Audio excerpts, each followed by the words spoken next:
A pink-haired girl falls, realizing she was never loved. Lying dead, she wonders how her life ended this way. She recalls her name, Camille Oxalis, a duke's illegitimate daughter. Despised by servants and ignored by her father, Camille watched as he doted on her legitimate sister, Cattleya. Praised for her magic, Cattleya feigned pity for her frail sister. Cattleya criticizes her sister's simple attire. She offers a beautiful yellow ribbon as a gift. Overjoyed, Camille gratefully accepts the present. Her father violently accuses her of theft, shattering her joy as she realizes her sister's betrayal. He reveals the ribbon was alone as Cattleya smiles, her red eyes gleaming with malice. Whack! A blade comes down as punishment. Believing she must endure it all, Camille sees her sister manipulating their family like puppets. An older Cattleya excitedly looks forward to the royal ball. Anxious in the carriage, Camille worries about being late for the royals. Her father questions her dissatisfaction and she quickly backs down. Cattleya encourages her sister to enjoy their family vacation. Cattleya laughs, thoroughly enjoying the view. Cheering, Cattleya runs off to explore the area. Her father shates her off the cliff's edge. He watches her fall, his expression grim. As she falls, her father's voice explains she was sacrificed for Cattleya's marriage. Her father reveals his ambition. For Cattleya to be queen, Camille's death was necessary. She plunges into the dark abyss. A final memory of a gift brings a painful realization before death. She realizes she was never loved, and her hopes were foolish. As her consciousness shatters, she accepts this is death. She welcomes an eternal sleep, free from suffering. A loving couple joyfully embraces their newborn child. The new father is overcome with joyful tears. He weeps with pure happiness. The beautiful baby is named Anemone. The father lifts baby Anemone, filled with gratitude. Wah! The crying baby despairs. Why was I born again? A lavish royal crib awaits its occupant. She remembers dying, expecting eternal rest. But the haunting memories of her family remain. Reborn as a baby, she can only cry in despair. A young boy notes sadly that the baby always cries. A maid scolds the young royal highness for barging in. The crown prince of Lycal dismisses her concerns. He proudly declares he is the baby's brother. Her father gently reminds him not to bother Cecilia too much. The young prince, Jean, tells his father how lovely he finds his sister, Anemone. She was reborn as Anemone Lycal Gentiana, princess of the kingdom of Lycal. The kingdom is protected by stalwart knights. The current king developed Lycal into a powerhouse of magic and technology. As a result, Lycal is now a respected world power. The royal parents watch over the sleeping Princess Anemone. Prince Jean urgently tugs on his father's coat for attention. The queen smiles, cautioning them not to wake the sleeping baby. The loving royal family poses for a portrait. Prince Jean reflects on his busy schedule. A memory surfaces of her past life's despair. Her father cruelly demands she endure being poisoned. He orders Camille to use magic to heal herself. As she suffers, her father calls her a disgusting disgrace. She tearfully apologizes, wondering why he poisoned her. Her sister, Cattleya, feigns concern for her. Camille worries for her sister, then sees she is perfectly fine. Cattleya sheds crocodile tears over her sister's suffering. Her father reveals the training was Cattleya's idea. Betrayed, Camille looks up at her father and sister. Cattleya asks to help her sister as her father agrees. A terrified Camille begs her smiling sister to stop. With no power to refuse, She endured their torment. Catleya's false words of comfort mask her cruelty. She knows nothing of family or love, only horror. Back in the present, Prince Jean greets his baby sister. He lovingly calls her a blessed and sweet child. Anemone inwardly rejects their kind words. Her brother promises he will always be brave for her. Her new father promises to love and protect her always. He gently kisses his dear anemone's forehead. The king arrives with an armful of presents. He offers a beautiful rattle as a gift to Anemone. The queen lovingly kisses her daughter's forehead. She holds her sleeping baby with a serene smile. The queen stands with her child in a sunlit room. Her brother Jean greets the sleeping princess. Prince Jean beams with pure brotherly love. The queen sits elegantly, holding the sleeping anemone. Jean and his father share a serious look. Prince Jean criticizes a portrait, saying they're cuter. He demands the court painters draw them more beautifully. The nervous painters sweat under the prince's gaze. Prince Jean bows, announcing he must continue his training. He studies diligently under his tutor's watch. He also trains in the magical arts and sciences. As crown prince, he lives a demanding life of duty. The injustice of her past life flashes before her eyes. The king worries that Anemone's long sleep is an illness. He panics, vowing to mobilize the entire country to cure her. A nightmare begins. Her father pushes her off a cliff. She sees her own dead body at the bottom. The king cries out his son's name in shock. A disheveled Prince Jean appears, looking exhausted. The royal family rushes to him, asking what happened. Jean just smiles happily while holding his sleeping sister. He holds a large bouquet of beautiful flowers. He presents the flowers with a brilliant smile.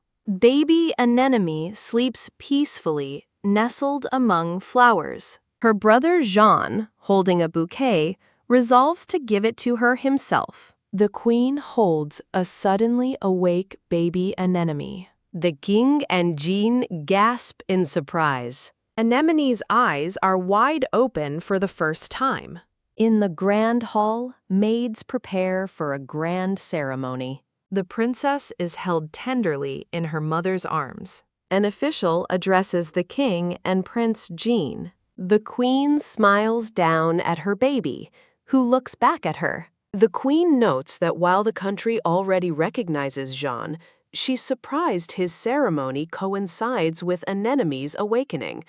Jean quietly agrees. Prince Jean glances over his shoulder, a hint of concern on his face. The queen laughs, tickling Anemone, who seems less than thrilled. Jean turns away, his expression somber. Wondering if she made him mad, the queen supposes Jean isn't okay as he faces the court. Anemone looks up, bathed in a gentle, magical light. A vision appears of a divine blue-haired woman with a unicorn. The royal family stands together in their formal attire. A memory shows a younger Jean receiving a sacred text. He is then presented with a ceremonial sword. Finally, he receives a necklace with a brilliant blue stone. A ring is placed on his finger, marking the crown prince's oath-taking ceremony. Prince Jean stands tall, now officially the crown prince. The magnificent royal castle stands against a clear blue sky. The king tells Anemone she looks wonderful, and Jean agrees she's cute. Prince Jean stares down in awe at his sister. The king tells his wife about the fireworks and parade planned for the celebration. The queen delights in the news, while the king and Jean beam, excited to show off Anemone. Anemone fumes, thinking her birth is not just a bonus for her brother's ceremony. Her parents leave to greet their guests, entrusting Anemone to Jean's care. The grand hall is filled with nobles for the royal celebration. Prince Jean holds his sister, smiling gently. He correctly guesses she doesn't like noisy crowds, which she confirms with a grumpy look. Jean carries his sister away from the main crowd. He proudly shows his baby sister to a group of ladies. He bows politely as the ladies admire the princess. Two noble ladies gush over how cute Anemone is. Jean gives his sister a playful wink. An elderly nobleman approaches, respectfully greeting the crown prince. Anemone's eyes widen in utter shock and horror. A terrifying memory flashes of being beaten as a child. The traumatic memory of being pushed off a cliff returns. The nobleman offers Prince Jean his sincere congratulations. Anemone freezes as she recognizes the man, Duke Oxalis, her former father. Jean acknowledges the Duke, noting the fame of the Oxalis family. Duke Oxalis stares, a look of disbelief on his face. The Duke remarks that Princess Anemone is even cuter than the rumors say. Anemone glares, realizing this is the man who killed her. She thinks that her murderer doesn't even recognize her. Duke Oxalis smiles, reaching out to touch the princess. Jean instinctively pulls Anemone away, shielding her from the Duke's touch. Duke Oxalis reaches out a hand toward Prince Jean and the baby. A brilliant light flashes from the baby's forehead. Wah! Duke Oxalis cries out as his hand is zapped by a magical force. As guards rush in asking what happened, the Duke dismisses them, claiming it was nothing. Anemone glares defiantly, vowing not to let him touch her family. The Duke stares suspiciously at the prince and the princess. The king and queen rush over, asking if their children are all right. Jean assures them they are fine. Feeling tired and sleepy, baby Anemone begins to doze off. Jean looks down thoughtfully at his sleeping sister. He stands holding Anemone, a protective aura surrounding them. Jean lets out a triumphant laugh, holding his sister. He realizes his little sister must be the reincarnation of a saint. A flashback shows a younger Jean smiling brightly with a bouquet of flowers. The flowers were meant as a bouquet of thanks. Years later, an older Jean meets with a blonde-haired man in a lavish room. Jean thoughtfully concludes that it seems to be the case. The blonde man admits he is struggling to find a countermeasure. A young girl in a pink dress enters the room. Jean comments that it seems shoddy products are all the rage these days. The blonde-haired man maintains a serious expression. In another room, two men greet a blonde man as grandfather. He smiles warmly at a young blue-haired girl who affirms his statement. This man is Duke Renoa Dowal, the Queen's father and head of the kingdom's magic law office. The Duke explains a fake is hard to spot, and the girl wishes she could see the difference. An ornate pink potion bottle sits on a table among other magical items. The man in green confirms his orders as the Duke and the girl watch. The young girl's eyes glow as she channels her power. The pink potion bottle on the table begins to radiate a magical light. The Duke is stunned as the girl realizes the item is reacting to leftover mana, proving it's genuine. The Duke excitedly gestures to the gray-haired young man. The girl looks down with a somber expression as the Duke stands behind her. Unsure of the dangers ahead, she recalls the malicious smiles of her former father and sister. A memory shows her as a child using her magic on a plant for two adults. As the plant instantly blooms a rose, the adults cheer in amazement. Her unique, glowing eyes are the source of her power. She believes she can see mana because of these eyes, which she developed in the royal library. She diligently studied, learning to read letters and even ancient languages. Recalling her past as a stupid and useless idiot, she knows that now, things are different. The smug faces of her former father and sister appear in her memory. She reads intently, determined to prepare for what's to come.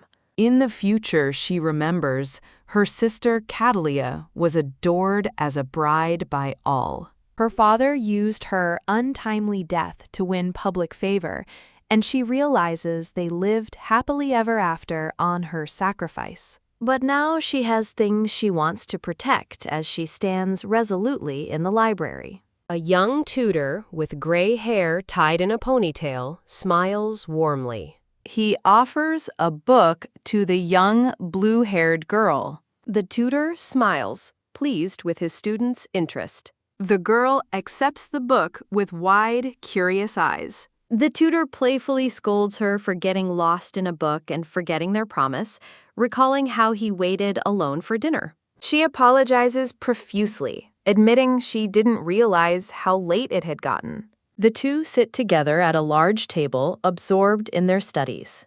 A young anemone asks her brother about the divine beast. Her brother explains it's the leader of light magic, bringing purity and peace. He continues his lesson, explaining how magic circulates between the body and the atmosphere as she listens intently. He worries he'll run out of things to teach the fast-learning anemone. She beams, absorbing his every word. He realizes her drive comes from a competitive nature, thinking she hates to lose. Admiring her spirit, he smiles and says he thinks it's great. She asks why he avoids the library, and he champions the value of first-hand experience. He smiles, delighted by the thought of showing her the world. He eagerly suggests they book an act and invite the kingdom's best band. Anemone feels guilty about her brother using his precious vacation time on her. An attendant interrupts, informing the crown prince that it's time to leave. Her brother passionately declares he will do anything for her sake. Later, a female attendant in a green coat calls out to Lady Anemone at a doorway. The attendant informs her that the queen is calling for her, and Anemone wonders why her mother wants to see her. She follows the attendant, nervously pondering her mother's request. Anemone sits for tea with her mother at an elegant table. The two share a quiet moment over tea and pastries. While sipping her tea, Anemone wonders if the meeting is about the magic school. She looks across the table at her elegantly smiling mother. Anemone calmly takes another sip of her tea. She voices her concern, stating that at only 6 years old, she'll stand out too much. Her mother assures her that they will support her wholeheartedly. The queen smiles warmly, certain that everyone will support Anemone. Anemone accepts her mother's words with a simple, "Good." The elegant tea setting remains as mother and daughter continue their discussion. The queen smiles, pleased with the outcome of their conversation. In a separate scene, a gleeful pink-haired girl watches as another girl cries over a spill on the floor. Anemone sits alone in a lavish room, lost in thought. She recalls her brother's promise to always be there for her. Peering out the window, she questions if seeking revenge is worth sacrificing her current happiness. Overwhelmed, she closes her eyes, admitting all she feels is tiredness. The scene shifts to a garden gazebo where Anemone has tea with other young noble girls. A blonde-haired girl proudly tells Anemone that their chef made the pastry. Another girl offers her tea from the east, boasting of its wonderful flavor. A gray-haired girl expresses her excitement, eager to ask her father for the same tea. Anemone feels isolated, noting that everyone is only talking about themselves. She silently sips her tea while one of the girls chatters on beside her. The brown-haired girl brags that she used magic recently and was praised by her tutor. Anemone thinks to herself that it should be difficult for a child to control magical power. The girl shows off, summoning a bright golden light that levitates the teacups and pastries. Yeah, the magic goes haywire, and Anemone quickly shields another girl as teacups begin to fall. The gray-haired girl screams in terror as the chaos erupts. Anemone reaches out frantically, her eyes wide with alarm. She throws herself over the crying girl, shielding her from the falling liquid. The hot tea splashes directly onto the back of Anemone's head. Crash! The entire tea set smashes to the ground in a chaotic mess. Anemone pants on the floor amidst the wreckage, the other girls looking on in shock. Her eyes blaze with fury as she realizes what just happened. She angrily confronts the stunned, brown-haired girl, shouting that magic isn't a toy. A young girl with brown hair cries with distress. The blue-haired girl looks back in surprise. She stands alone as other girls console their friend, her actions having averted trouble. A well-dressed, blonde-haired boy appears, smiling among the roses. He asks who she is. He introduces himself as Ryuka Gabella. With a tear in her eye, she thanks him very much. Ryuka praises her for bravely standing up to protect the other girl. He passionately declares his amazement and asks to serve her. When she questions his offer, he affirms his desire to become her knight. The two children stand opposite each other in a quiet moment. She glances back at him with a gentle, contemplative look. Her expression turns serious and determined. A memory shows a younger Ryuka smiling beside an older man. The young Ryuka beams with pure joy, surrounded by flowers. He humbly pledges his future service to His Highness. The gray-haired man explains to Anemone that Ryuka is Cecilia's son. A woman named Cecilia, holding baby Anemone, speaks of the Gabella family's fame as knights. The gray-haired man proposes Ryuka become Anemone's conversation partner, asking for her thoughts. She respectfully thanks her father for the arrangement. In a lavish room, Ryuka and Anemone sit down for tea. Anemone quietly sips her tea, lost in thought. Ryuka smiles warmly as he enjoys his tea. Anemone looks up from her cup with a curious expression. The gray-haired man explains he heard of her kindness from Prince Jean. A close-up highlights Ryuka's formal attire. He explains the feeling of being captivated by someone at first sight. Anemone listens with a look of innocent curiosity. Ryuka smiles radiantly, placing a hand over his heart. She stares back, taking in his words. Later that night, Anemone sleeps soundly in her bed. She sits up, a vision of Ryuka's smile in her mind. She kneels in her nightgown, contemplating her thoughts alone. A blurry vision of a village appears as she questions what she sees. The vision shifts to a familiar blue-haired woman and gray-haired man with soldiers. A chaotic nightmare unfolds. A cliff, falling soldiers, and looks of horror. In the dream, the man and woman grieve in each other's arms. The vision ends with a bloody, lifeless arm. Her eyes fly open, wide with shock. She sits bolt upright in bed, panting from the terrifying dream. She frantically wonders if what she saw was just a dream. Trembling in her bed, she looks pale and frightened. While studying, she finds she can't shake the memory of the dream. Her book depicts a crowd gathered around a magnificent unicorn. An illustration shows a goddess-like woman tenderly embracing the unicorn. She reads on, wondering if her nightmare was a prophetic dream. Alone at her desk, she fears the horrific vision might come true. A flash of the falling soldiers returns to her mind. The image of the grieving couple haunts her. She buries her head in her book, trying to convince herself it was only a nightmare. The royal family has a pleasant tea time together. The king announces he'll be away inspecting the regions. As Jean listens, Anemone realizes this trip matches her premonition of landslides. She looks on with a deeply worried expression. Anemone sits up straight, her face filled with sudden resolve. Jean simply acknowledges his father's plan. Determined to intervene, Anemone requests to go with them. The queen gently denies her request, promising souvenirs instead. Her mother smiles, patting her head reassuringly. Anemone looks down, disheartened by their refusal. Jean offers a solution. He will accompany Anemone on the trip. He smiles, thinking a trip with his sister sounds nice. The king agrees, feeling relieved that Jean will be with her.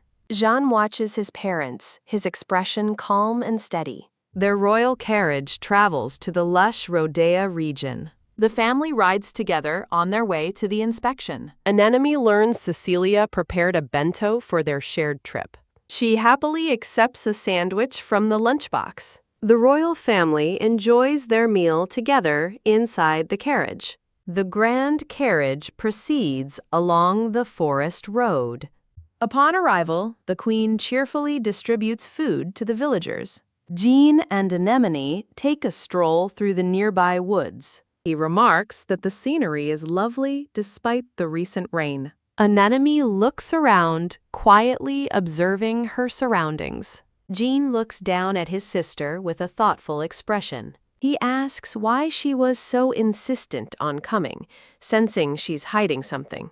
Anemone looks away, unable to meet his gaze. She deflects his question with a bright smile, calling him strange. A joyful Ryuka runs towards them, waving happily. Jean recognizes Ruka as he approaches them on the path. Ryuka beams, his smile as bright as the flowers around him. Anemone watches her friend approach. The three children reunite in the forest. They stand together on the quiet woodland path. Holding his sleeping sister, Jean declares himself Anemone's knight. She reminds him he's the crown prince, but he insists it's a matter of emotion. Ryuka admits he can't compete with their close bond. As they walk on, Ryuka calls out that he's envious. He continues to smile, admiring their sibling relationship. Anemone and Ryuka share a quiet moment together. Jean's thought is cut short by a desperate cry for help. The three of them turn in shock toward the sudden shout. Jean and Ryuka agree to help, telling Anemone to stay put. She watches as her brother and friend rush off to the rescue. Left alone, Anemone knows she has her own mission to fulfill. She sits with her book, wondering if her dream was a prophecy. Standing with resolve, she decides she won't live with regret. Her eyes shine with determination as she clutches her book. She follows a path deeper into the woods alone. Looking up at the sky, she recognizes this as the place from her dream. Anemone trips over a gnarled root while walking in the woods. She falls hard, crying out as she hits the ground. With a pained expression, she pushes herself up, her face smudged with dirt. Shaking it off, she continues on her path into the forest. She grabs a thick vine, beginning to climb a steep embankment. She scales the rocky cliff face, thinking she must hurry. As she climbs, a green snake slithers past a lizard on the ground below. Her small, dirty hands grip the edge of the cliff as she pulls herself up. Reaching the top, she recognizes the scenery from her premonition. The wide view shows just how high she has climbed. Looking over the village, she realizes how high up she is. She prepares a grimoire to boost her power and a crystal to stabilize it. With grim determination, she closes her eyes to focus her energy. Clutching the magical items, she steels herself, thinking, "You can do it." A deep rumble echoes as rocks and earth begin to shift. Her eyes snap open in alarm. She knows the landslide is starting. As rocks begin to fall, she stands her ground, ready to face the disaster. She remains calm amid the chaos, holding her book and crystal orb. Anemone looks down at the cascading rockslide below her. Elsewhere, Jean and Ryuka look up, startled by the sudden noise. Jean splashes through the water to rescue a drowning child as onlookers watch. He brings the child safely to the bank, where Ryuka helps him out. The grateful family embraces their child as Jean and Ryuka watch, relieved. Standing together on the path, they wonder where Anemone went. Ryuka kneels, excitedly telling Prince Jean he's found Lady Anemone's footprints. A sudden, powerful rumble startles Jean as he looks up toward the sound. The rumbling intensifies, showing Jean's alarm, the king commanding his knights, and the queen with the children. Ryuka points in terror, shouting to His Highness about the mountain. As the landslide crashes down, Ryuka realizes with horror that Lady Anemone is over there. Ryuka calls out to Prince Jean, who is already starting to move. Jean sprints desperately toward the mountain to find his sister. His face is etched with panic as he races to the rescue. A sweet memory of a smiling anemone flashes through his mind. The landslide continues, shaking the ground violently. Anemone stands firm, her magical items ready. The deafening roar of falling boulders fills the air. She winces, straining with all her might to channel her power. A memory appears of her father holding her as a small child.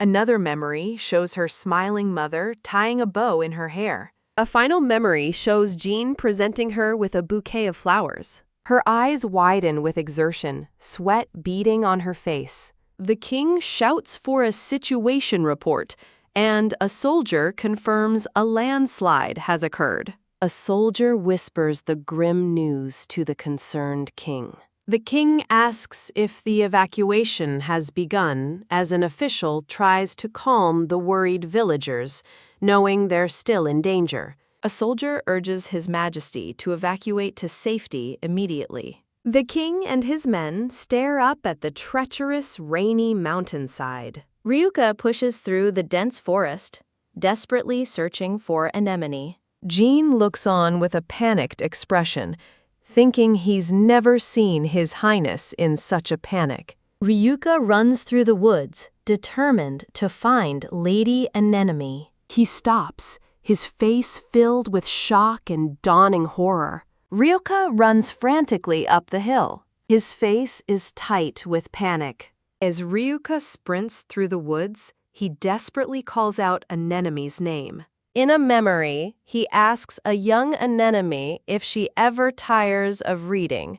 She says no. He recalls tearfully promising that she could always count on him for anything. In another memory, Anemone says she feels safe with her brother, and Ryuka smiles. He remembers pleading with her to count on him. His desperate thought echoes, "Please be safe." The catastrophic landslide continues its destructive path. Suddenly, a powerful barrier shatters under the strain. Anemone looks up, her eyes wide with shock. Glowing with power, she stands against the disaster as her parents watch in horror from afar. She resolves that she cannot let the tragedy from her dream happen.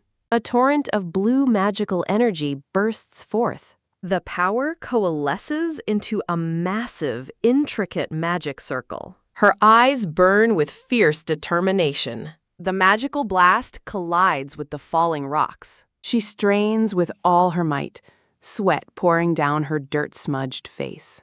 She closes her eyes, praying to protect what's important to her. Crisscrossing lines of light etch themselves into the ground around her. Her spell culminates in a blinding explosion of white light. In the aftermath, she stands alone in the now quiet ravine, her blood on the book beside her. Looking up at the clear sky, she wonders if it's finally over. Her blood-stained grimoire lies on the dirt. She clutches her chest, smiling in exhausted relief. A sudden cough forces blood from her mouth. Collapsing from the immense pressure, she finds she cannot move as the ground beneath her cracks.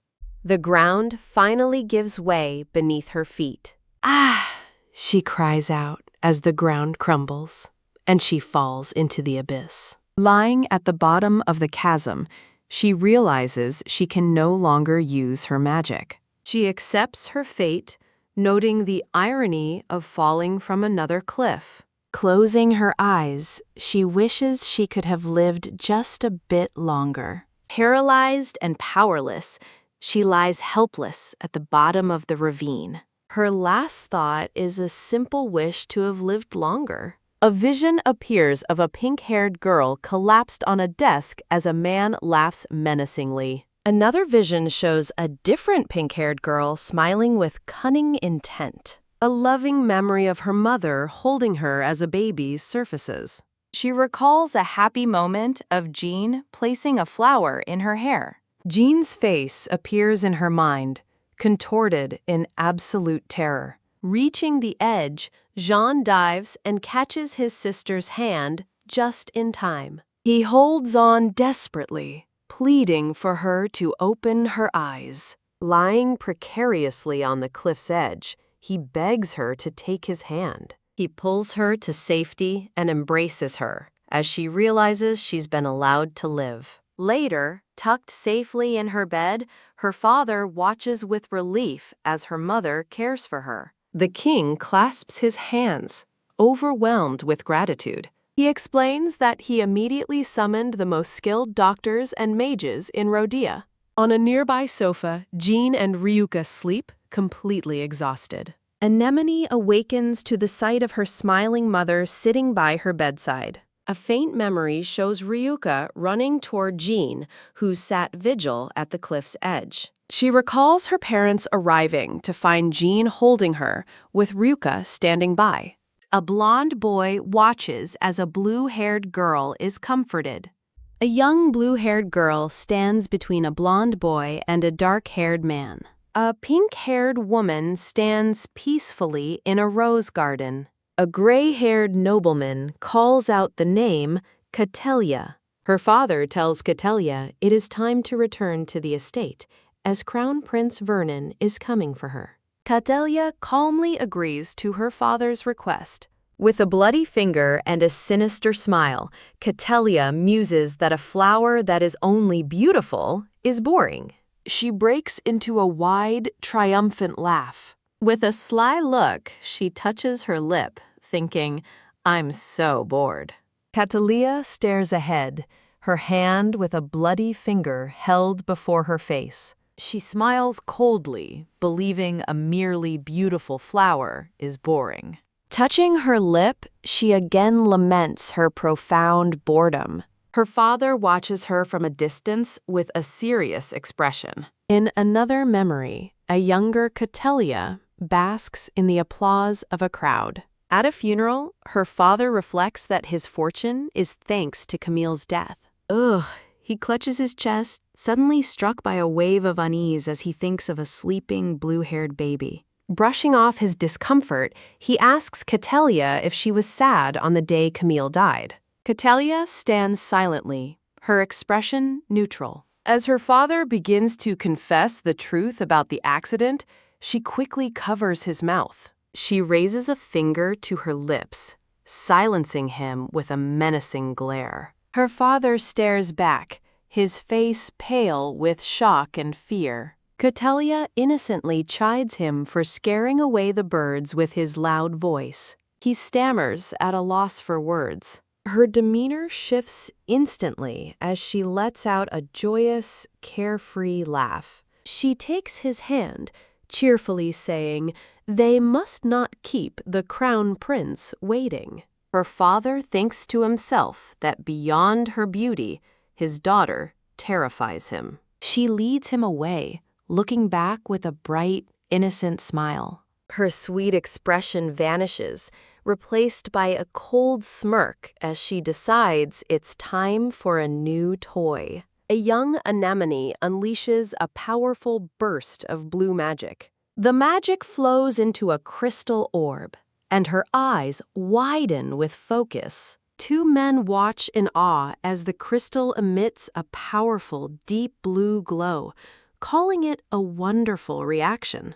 One man declares Lady Anemone's talent may even rival the founding saint, Lycol. The gray-haired man proudly places a hand on her shoulder, recognizing her amazing power. He affectionately pats young Anemone on the head. He suggests publicizing her power for the nation's prestige, but then asks Anemone for her decision. Respecting her unspoken wish, a decision is made to classify her ability as a state secret. The gray-haired man sternly warns his colleague to stay silent on pain of death. He shares a quiet, gentle moment with a trusting anemone. The scene transitions through a frame of white flowers.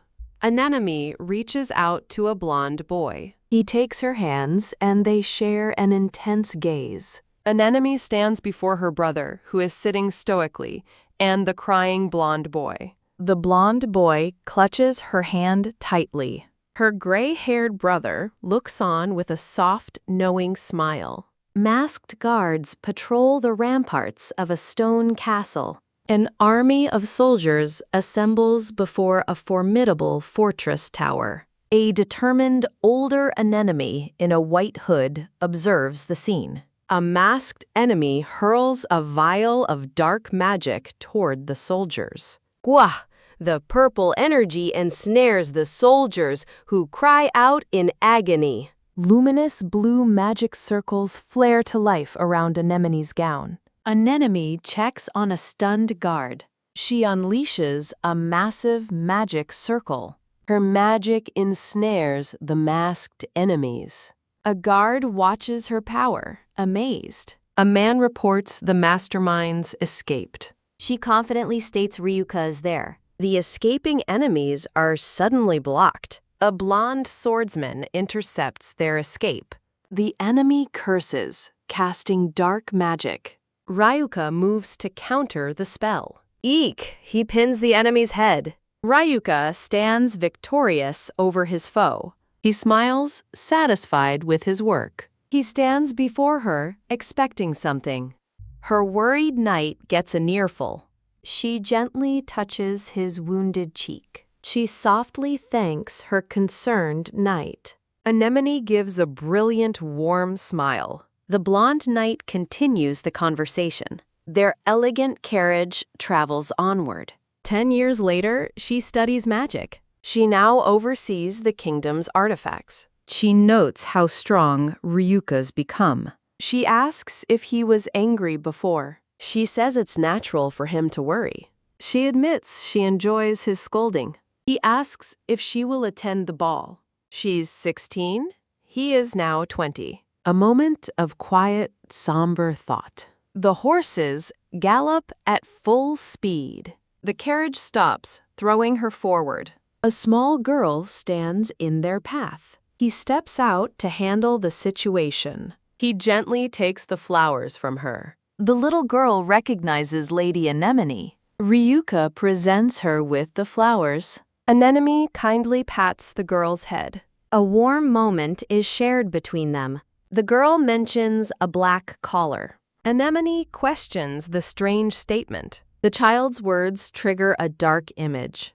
Guards discuss the growing danger. A guard decides to report a rumor. They examine the mysterious black collar. Anemone realizes its terrifying power. The collar's magic defies analysis.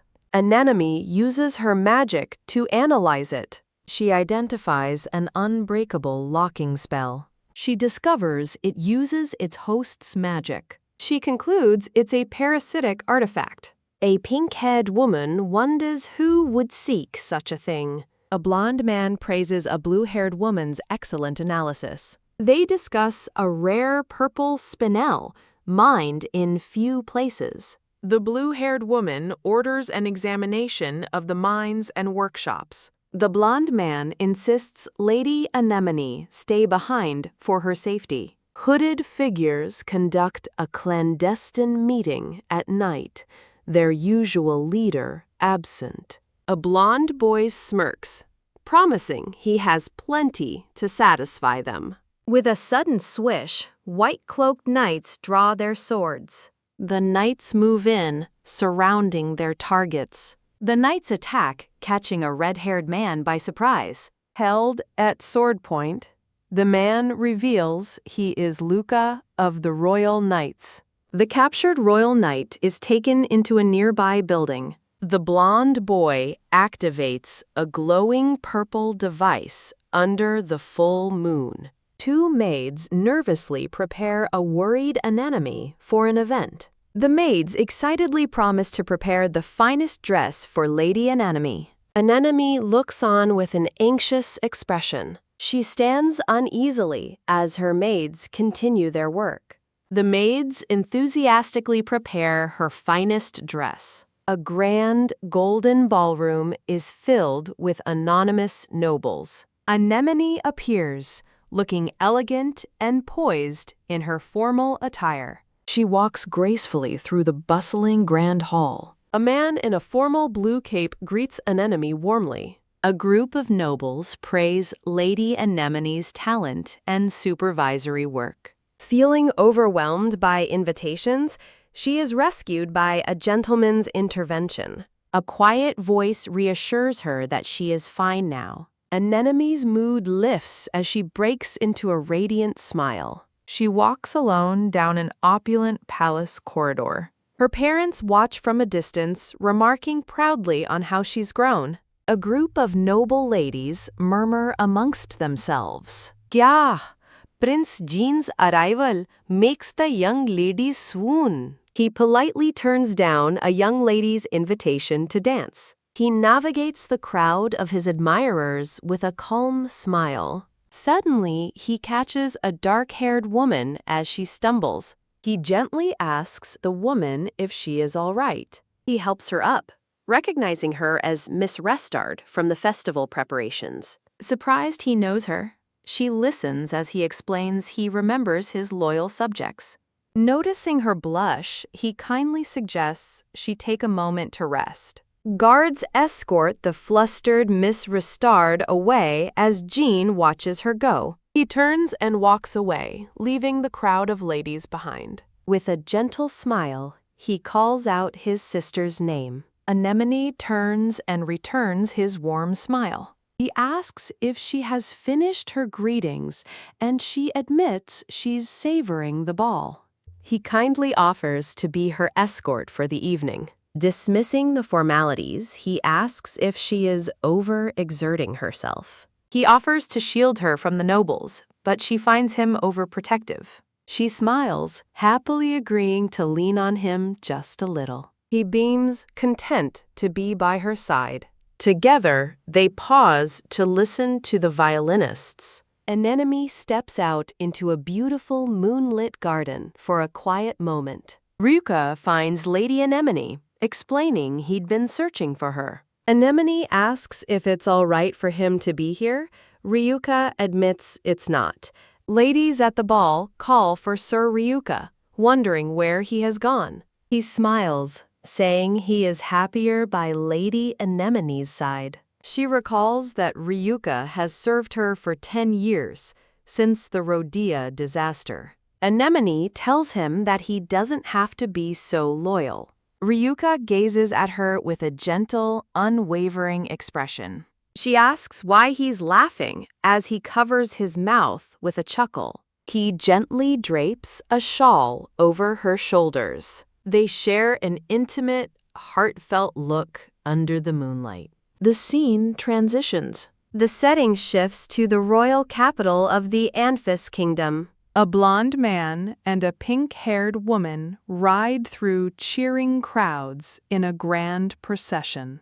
Onlookers praise Lady Ketlea, hoping she will become queen, and noting her closeness to the crown prince. A citizen calls out to Lady Ketlea, tossing her a bouquet of flowers. A beautiful bouquet of yellow and orange flowers soars through the air. Lady Catalia gracefully catches the flowers. She holds the bouquet and lets out a joyful laugh. The Anfis Kingdom's castle is shown under a dark, moonlit sky. Lady Catlia inspects a magic tool as a man explains it can control monsters. The man, a defector from Lycal, begs for his family's safety. She smiles and promises to guarantee his family's well-being. Dissatisfied, she suggests a more interesting tool, one that controls humans. She laughs with sinister delight, holding a remote-like device. Yeah!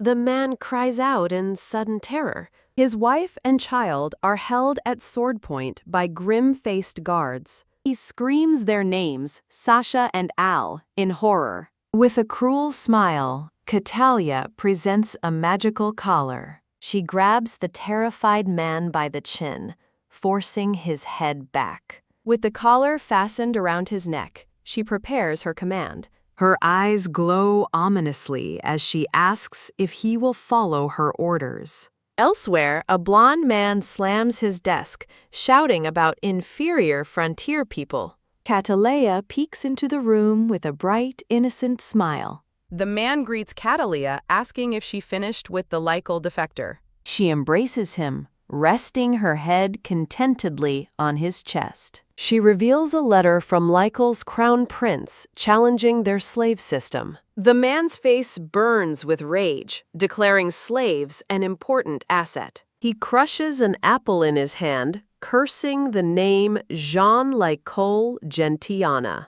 Cattleya pulls him closer with a sly, calculating look. She asks if he wants to retaliate against Lycal, and he eagerly agrees. Her eyes widen with wicked excitement at his response. The scene shifts to a majestic castle with red rooftops. Anemone is stunned by a room overflowing with gifts. She discovers a touching letter from one of the orphans she supports. Holding the letter to her heart, she smiles with genuine warmth. Her family's castle stands serenely under the full moon.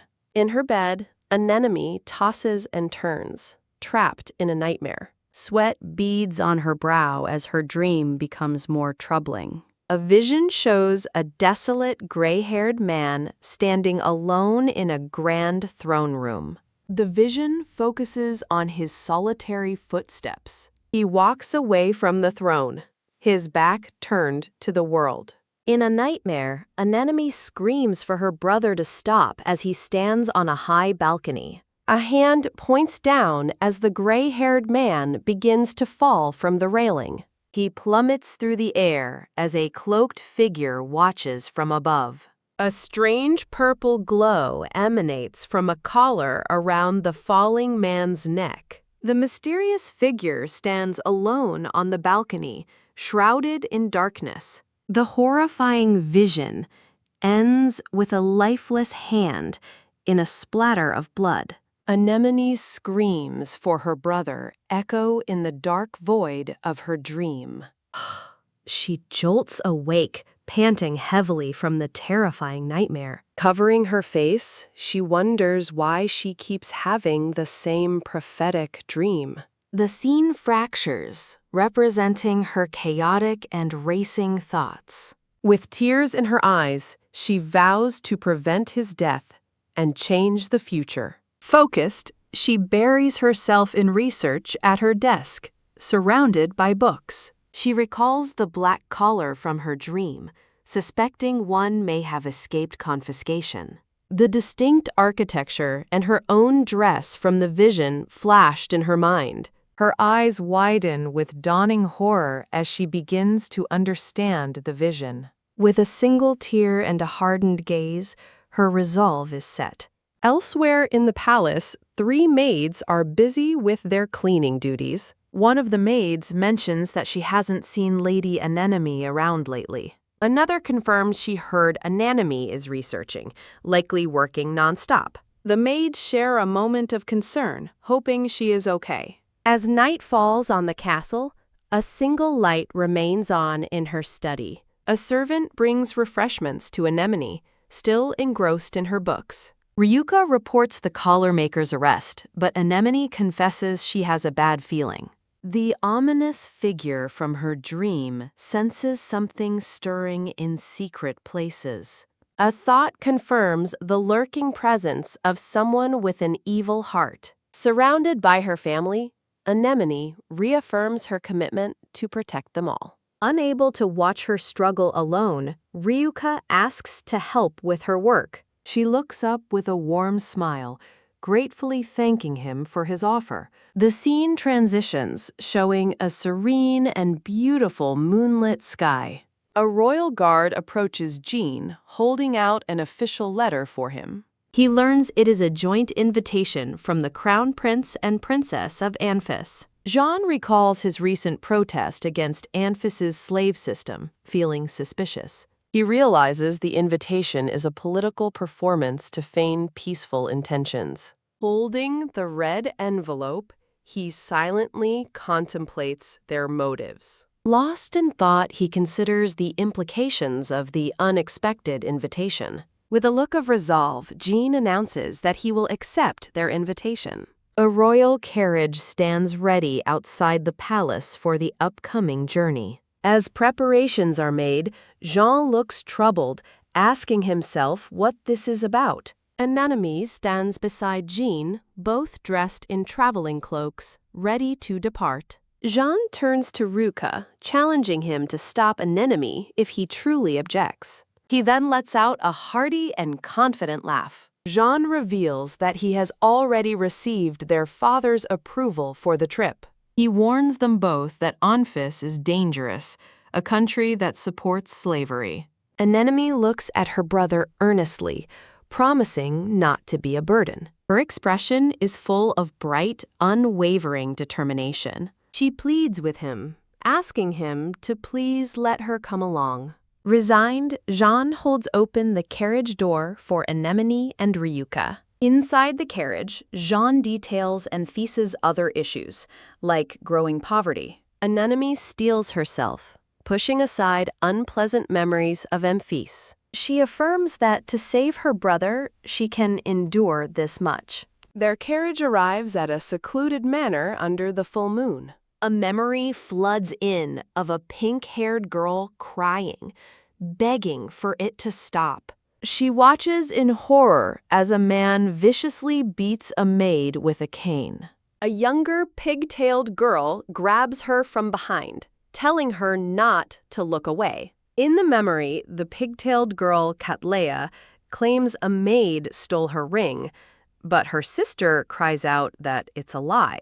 Cattleya asks what she did wrong, then possessively tells her sister she can't be close to anyone else. Her sister tearfully agrees, begging Cattleya to stop being cruel to others. She forces a pained, tear-streaked smile. With glowing eyes, Cattleya tells her father to stop the beating, and he complies as the maid lies motionless.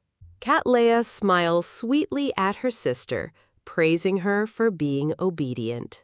Her sister collapses in despair, realizing she just wanted someone to support her. She sobs, blaming her own wishes for the tragedy and apologizing over and over. Anemone jolts awake from the nightmare, realizing thoughts of Anphis and her brother's death are triggering these memories. She closes her eyes, a single bead of sweat rolling down her face. Hearing a sound, Ryuka peeks into her room from the hallway. She feigns wellness, blaming her sickness on excitement about their first trip.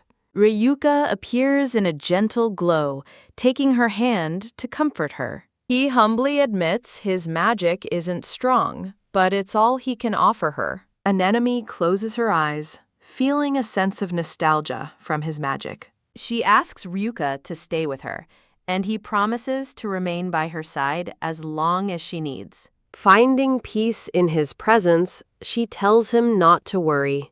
The scene shifts to the bleak, overcast town square of Anphis. As their ornate carriage rolls through town, Anemone peeks through the curtain. With a heavy heart, she thinks about her return to the country that killed her. They arrive at the imposing and magnificent Anphis royal castle. Jean and Anemone stand together formally, ready to face what's to come. Anemone offers a polite thank you. She steels herself for an audience with the Crown Prince and Catalea, now the Crown Princess. She glances nervously at Jean, a worried expression on her face. Anemone reaffirms her vow to stay by her brother's side to prevent his death. Resolving not to run from her past, she follows Jean and Ryuka down a grand hallway.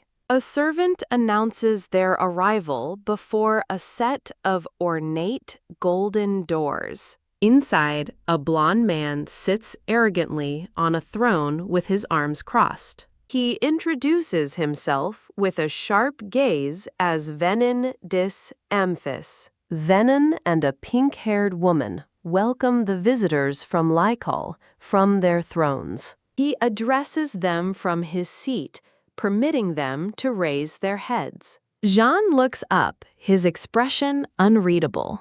Anemone looks at the pink-haired woman, thinking that the cruel child from her past now stands before her. A painful memory surfaces of her past self kneeling while a gleeful Catalea watched.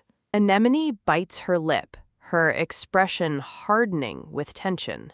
On the throne beside Venin, Catalea sits with regal composure. She offers a serene, almost condescending smile. Looking down, Anemone formally introduces herself as Anemone Lycol Gentiana. Catalea smiles, welcoming Lady Anemone to Amphis. Jean and Anemone stand before Catalea, who greets them from her seat.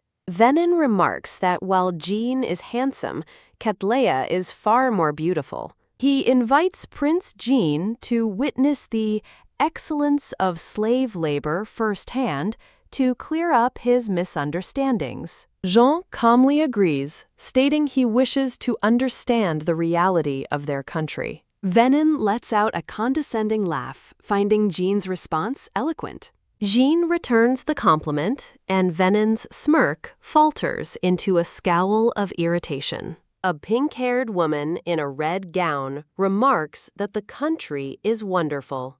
She closes her eyes, laughing with pure, unadulterated joy. A gray-haired man in a military uniform vows to do his best. He stands formally beside a blue-haired woman in a green dress. The blue-haired woman bows her head as the man turns to leave. She glances back with a nervous, startled expression. The blue-haired woman walks forward alone on a grand red carpet. The pink-haired woman smiles, apologizing for calling out to someone. Seeing the man and blue-haired woman in a distant doorway, the pink-haired woman's expression hardens as she decides to hurry. The scene shifts to a bustling, sunlit town street. Ryuka and a hooded companion walk through the cobblestone streets. Elsewhere, Anemone clasps her hands, her expression filled with hope. The hooded figure informs Lord Ryuka they have located the researcher. Ryuka resolves to fulfill the mission entrusted to him by Lady Anemone. He orders his companion to lead the way, and the person complies. In a dark room, a pink-haired woman in a black veil, Catalea, presides over a meeting with a researcher, guarded by two axemen. Holding a glowing purple brooch, the researcher explains that per Lady Catalia's orders, he has re-engineered the device to make humans obey. As he explains that people would obey gladly, Catalea inspects the device with a deranged smile, calling it wonderfully made. The researcher nervously asks if he'll be freed, and Catalea thanks him for his work, promising to set him free. A hooded assassin suddenly stabs the researcher from behind. Gwa! Ah!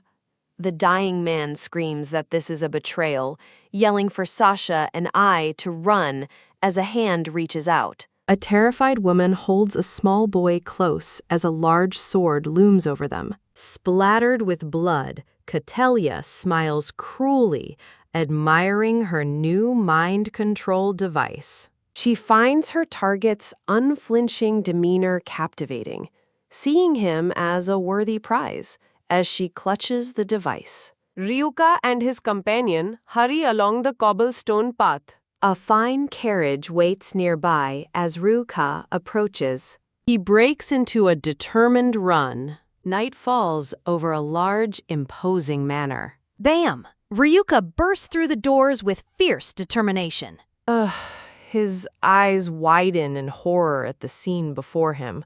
They arrive too late, finding the researcher dead in a pool of blood. Ryuka swiftly parries a surprise attack from a black-robed assassin. With his sword drawn, he stands protectively over a small, frightened boy. The assassin curses and retreats as Ryuka kneels to comfort the trembling child. An ally asks Lord Ryuka to please take care of the rescued child. Ryuka walks purposefully down a long stone hallway. He finds the researcher's desk covered in notes and chemical vials. Reading the documents, he discovers the vast extent of their research.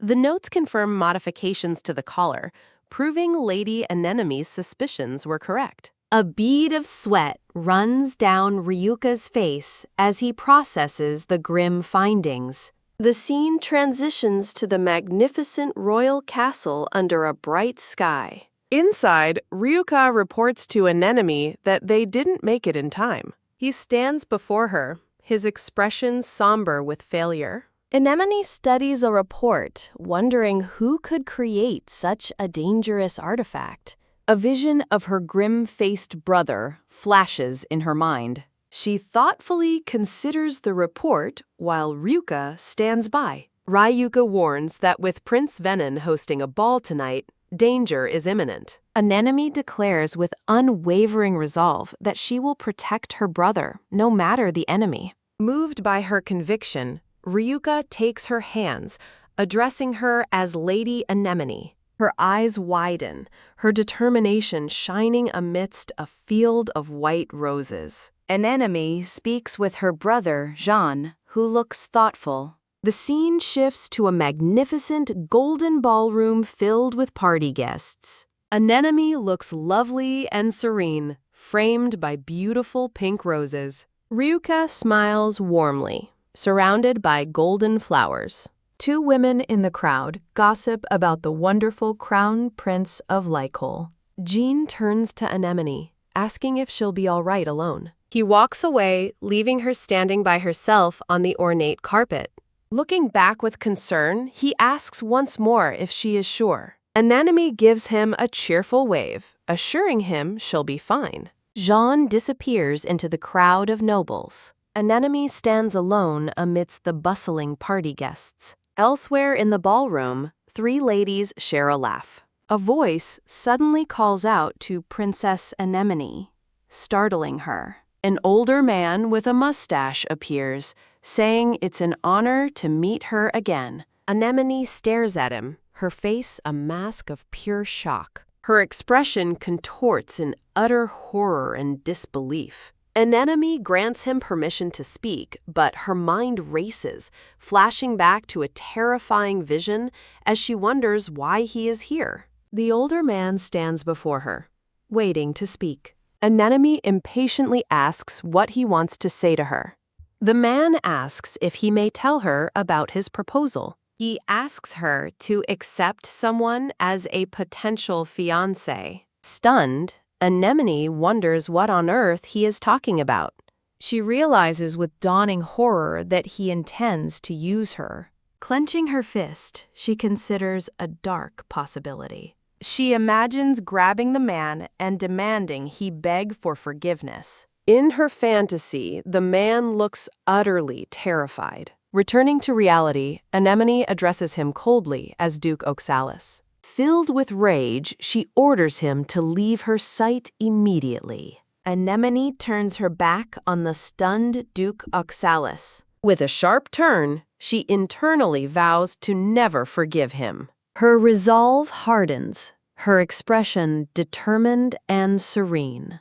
Looking around anxiously, Anemone wonders where her brother has gone. Jean and an attendant walk down a long, gilded hallway. The attendant stops and asks Jean to please wait here. Jean reflects that he came to discuss slavery, but feels a bad vibe as he stares into an empty throne room. The scene shifts to the pink-haired Cattleya, who smiles beautifully. Cattleya appears, asking Jean why he is there and explaining the prince was called away. Jean correctly deduces that she sent the invitation, not the prince, and wonders why she wanted to speak with him alone. He acknowledges that he knows slavery is their country's foundation and that she invited him here to intervene. With a polite smile, Jean tells Catalia her statement is inappropriate for a princess. She calls his words horrible, but then confirms she asked her husband to write the invitation. As she speaks, Jean is taken aback by the sudden scent of flowers. Catalea smiles confidently, stating her desire is simple. Jean reels back in shock, realizing with horror that he's been caught in magic. Revealing a glowing bracelet, Catalea grins, confessing she wanted to get her hands on him. She steps forward, reaching for his collar, as a magical purple aura surrounds them. Jean chokes, clutching his throat as a strange power takes hold. Holding his face, Catalea muses that someone so innocent is perfect for her plan. She laughs with wicked delight, eager to see how he will break. Leaning in close, Catalea whispers a command to her dear, "Get down on your knees." With a sinister grin, Catalea commands him to listen to her orders. Now kneeling before her, Jean is commanded to kiss her. He kisses her shoe as she claps with delight, praising him for being well-behaved. With a dagger to his head, Catalea brings up the subject of his sister. She gives him a horrifying order: kill an enemy with his own hands. Catalea places the dagger in his hand, explaining how simple it will be to stab his sister. She eagerly anticipates the look of betrayal on Anemone's face while Jean remains entranced. Leaning in close, she whispers to Jean, asking if he can complete the task. Jean fights the spell internally, realizing his body won't obey as he silently begs Anemone to run away. Meanwhile, Anemone walks alone down a magnificent, gilded hallway. Clasping her hands anxiously, she prays for her brother to be safe. She arrives at a pair of massive, ornate, golden doors. A sharp sound echoes as Catalea stands waiting in a lavish room. Surrounded by magical flowers, Catalea turns with a knowing, wicked smile. The doors swing open, and Anemone stands there, having found the room. Catalea's eyes glow with delight as she thinks that there is a god after all. Anemone stares in shock at her brother, who stands silently with a glowing magical collar, confirming her fears. She vows to take the collar off, but Jean shouts her name, warning her away. Clutching the dagger, Jean tells Anemone to stay back, insisting he doesn't want to hurt her. Watching from the side, Catalea notes Anemone's strong resolve. Catalea unleashes her power, declaring resistance is futile, as Jean cries out, ensnared by magical chains. Anemone rushes to Jean's side in a panic, calling out to her brother. Under the spell's control, Jean's hand snaps out and grabs Anemone by the throat. Anemone struggles, realizing she cannot use her magic without hurting Jean. Controlled by Catalea's magic, Jean raises the dagger above his helpless sister. A blade flashes and blood splatters against a dark, tense background. An illustrative panel promotes other series available from the publisher. Catalea stares in disbelief as Jean, having stabbed himself to protect his sister, is surrounded by blood. Anemone looks on in horror, but Jean gasps, "Gah!" assuring her that he is okay. Peeking from behind a curtain, Catalea comments on their repulsive brotherly love. With a maniacal grin, she declares her orders are absolute and unleashes more powerful magic. Ugh! Jean screams as the collar intensifies, purple lightning coursing through him. He shoves Anemone away, yelling for her to run as he feels his consciousness being taken over. Resisting the spell, he walks toward a balcony, determined not to hurt an enemy. Jean offers a faint, bittersweet smile, his resolve firm despite the glowing collar. He walks resolutely towards the edge of the balcony railing. Catalea watches with a smug, cruel smile, enjoying the tragic spectacle. An enemy reaches out in terror, vowing she won't let him die. Leaping off the balcony after him, she knows her power alone cannot overturn the prophecy. As they plummet, she closes her eyes and desperately calls for Ryuka. In a sunlit garden, the blonde-haired Ryuka looks up, his expression suddenly grim. Ryuka reaches out as a large white cloth billows towards Anemone and Jean. The cloth envelops the falling siblings, breaking their descent with a soft thud. Ryuka looks on, stunned that Lady Anemone's prediction came true, while Jean lies unconscious on the ground. Anemone frantically tells Rika they have to get the collar off her brother. As Anemone places a glowing hand on Jean's chest, Ryuka watches from a balcony above. Catalea looks down from above, sneering that it's no use trying to break her spell. Jean strains against the magic while Anemone focuses her power. She tearfully recalls how her brother saved her from despair, resolving that now it is her turn to save him. With bloody hands outstretched and tears of determination, Anemone unleashes her full power. Anemone winces, a wave of pain washing over her. Ryuka catches her as she collapses, crying out her name in alarm. Her brother looks on flustered as Anemone sits up with Ryuka. He looks at her with relief, softly saying her name. Anemone laughs with joy, throwing her arms around her brother. "Brother!" she cries with relief, thankful that he's safe. A single tear of gratitude escapes her brother's eye. The three share a peaceful moment together in a sunlit meadow. Catalea seethes, annoyed that the collar is off and her magic was broken. She recalls Anemone's reckless actions, jumping without a care in the world. As her brother comforts Anemone, Catleya's thoughts wonder what is wrong with her. Catalea sneers, calling her a disgusting girl. The next day arrives, the scene shifting to a grand castle. Anemone and Ryuka stand together as she reflects on the secret cover-up. A blonde prince and his guards arrive at the scene in the meadow. "What's happened here?" the prince demands, shocked by the sight. An aide reports the assault, blaming Anfis, but the prince seems skeptical, until another man informs him the Oxalis family was called. The prince understands the situation and gives a knowing, sinister smirk. He offers to summon a healer and promises to find the culprits. Ryuka visits Anemone's brother as he recovers in bed. Her brother offers a gentle, knowing smile over his teacup. He observes that their enemies think they can cover up a prince's death.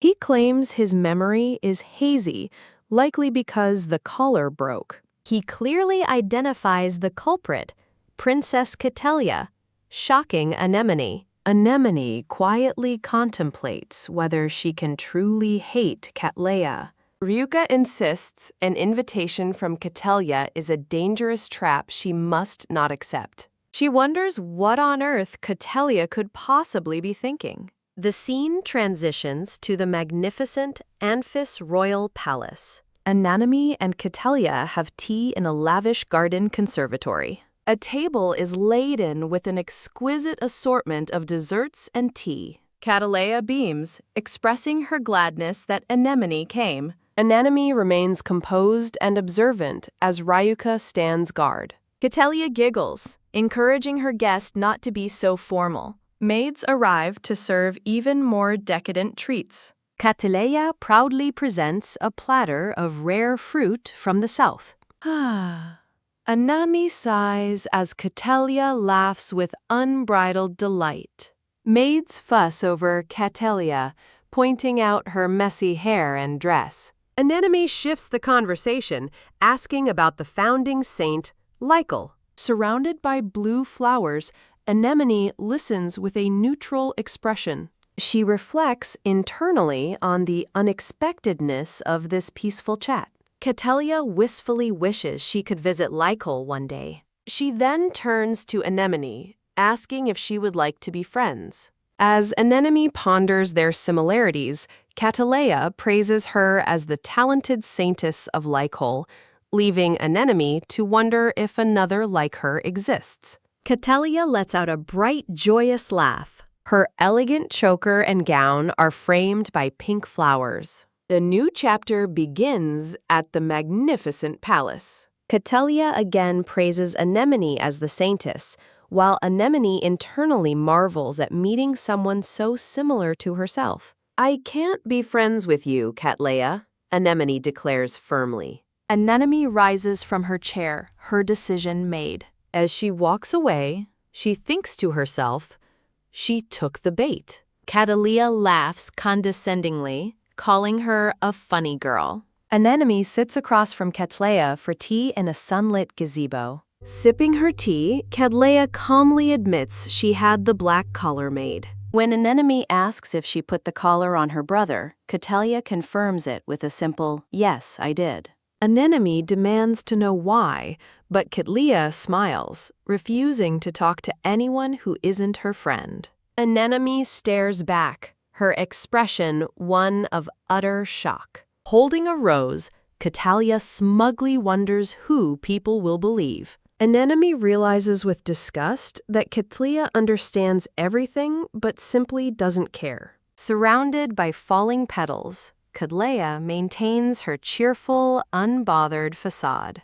Anemone grits her teeth, realizing she is being blackmailed. She reflects that her past self, Camille, would have surely succumbed to the threats. But an image of her new family and friends flashes in her mind. Her expression hardens as she declares she won't forgive anyone who harms her family. "Ah-ha-ha-ha!" Catellia bursts into delighted, mocking laughter at the threat. Anemone stares blankly as Catellia continues to laugh uncontrollably. With a sharp glint in her eyes, Anemone's expression becomes cold and resolute. She decides there is no longer any point in staying. As she leaves, Catellia gives her a chilling farewell, promising to see her soon. Anemone stops and asks how Catellia felt when their sister Camille died. With a placid smile, Catellia claims she was sad because they were sisters by blood. She elaborates, saying she was very sorry when her sister died. A horrible understanding dawns on Anemone's face as she sees the truth. She was nothing more than Catalia's favorite toy. Anemone understands now that Catellia uses people and discards them like junk, just as she did with their sister, Camille. Catellia nonchalantly excuses herself, ending their meeting. Walking away, Anemone internally disowns Catellia as her sister. Framed by white flowers, she makes a silent, determined vow to stop her. Anemone walks down a garden path alone, her purpose renewed. She finds the blonde-haired Rika waiting for her by an ornate gate. Ryuka and Anemone stand together in a field of yellow flowers. A magnificent royal carriage is waiting nearby to take them home. Jean greets them with a gentle smile, extending his hand. He tells them their business is finished and that it's time to return to Lycol. Anemone reflects that her new family means more to her than anything. Jean, Anemone, and Ryuka stand together before the carriage, ready to depart. In a short comic, a sick Anemone tries to rest, while Jean and Ryuka loudly argue over who gets to take care of her. A magnificent castle stands tall as narration announces their return from Anphis. The scene transitions from a beautiful rose garden to Anemone reading peacefully under a tree. Elsewhere, two maids call out for Lady Anemone, searching for her. They walk right past her hiding spot, wondering aloud where she could be. Anemone is seen interacting warmly with the happy townspeople. In another scene, she diligently studies with a group of scholars. Back in the mansion, the queen and maids eagerly present her with a new gown. Sitting alone in the woods, Anemone thinks about the black collar case, which remains unresolved. She knows this will take time to settle, but fears what will happen if Catalea becomes queen. Lost in thought, she gently brushes a stray hair from her face. Suddenly, Ruka appears before her with a bright, happy smile. He tells her that everyone has been looking for her. He gently asks what's wrong, noting that she's skipping her duties. Anemone looks up and simply announces that she is skipping work today. Ryuka smiles pleasantly, feigning ignorance. Jean and another man panic, realizing Anemone is not there. Jean desperately bribes Ryuka to find her, promising him anything. Both men plead with Ryuka, saying they are counting on him. Ryuka recounts the story to Anemone, who calls their reaction an exaggeration.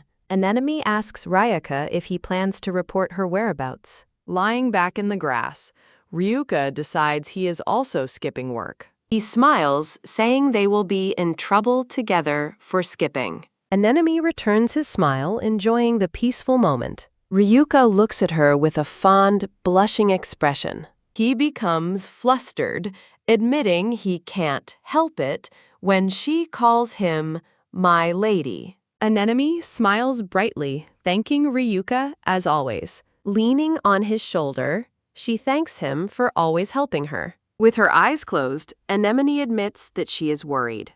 She tells Ryuka to cherish his life, reminding him of his bright future. Ryuka declares he finally has the strength to be useful to her. He smiles, adding that he is truly happy about it. Anemone is visibly moved by his earnest declaration. The two sit together quietly in the serene, sun-dappled woods. Anemone offers to give him anything he desires. Ryuka simply closes his eyes, enjoying the breeze. She admits she doesn't want anything, but still feels uneasy. Ryuka hesitates before asking her for one more small favor. He looks at her hopefully, asking her to call him her knight. Anemone looks down with a soft, knowing smile. She takes his hand, calling him by his full name, Ryuka Fogabella.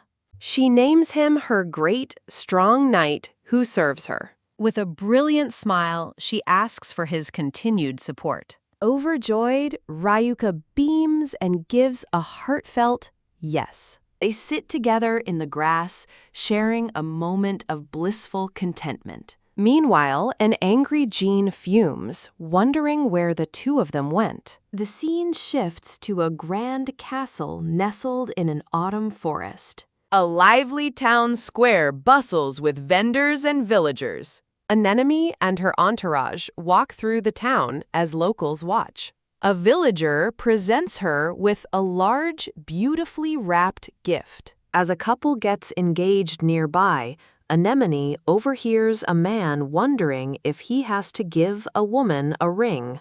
Ryuka asks if something is wrong, but Anemone dismisses his concern. She remains lost in thought, her expression pensive. A magnificent white and red castle gleams under the sun. In a lavish room, Anemone's parents present her with gifts. Anemone peeks into a box overflowing with sparkling jewels. Her parents happily show her precious gems from the East. Touched by the gesture, she gratefully addresses her father. Her mother offers her a beautiful gown, asking if she'll accept it.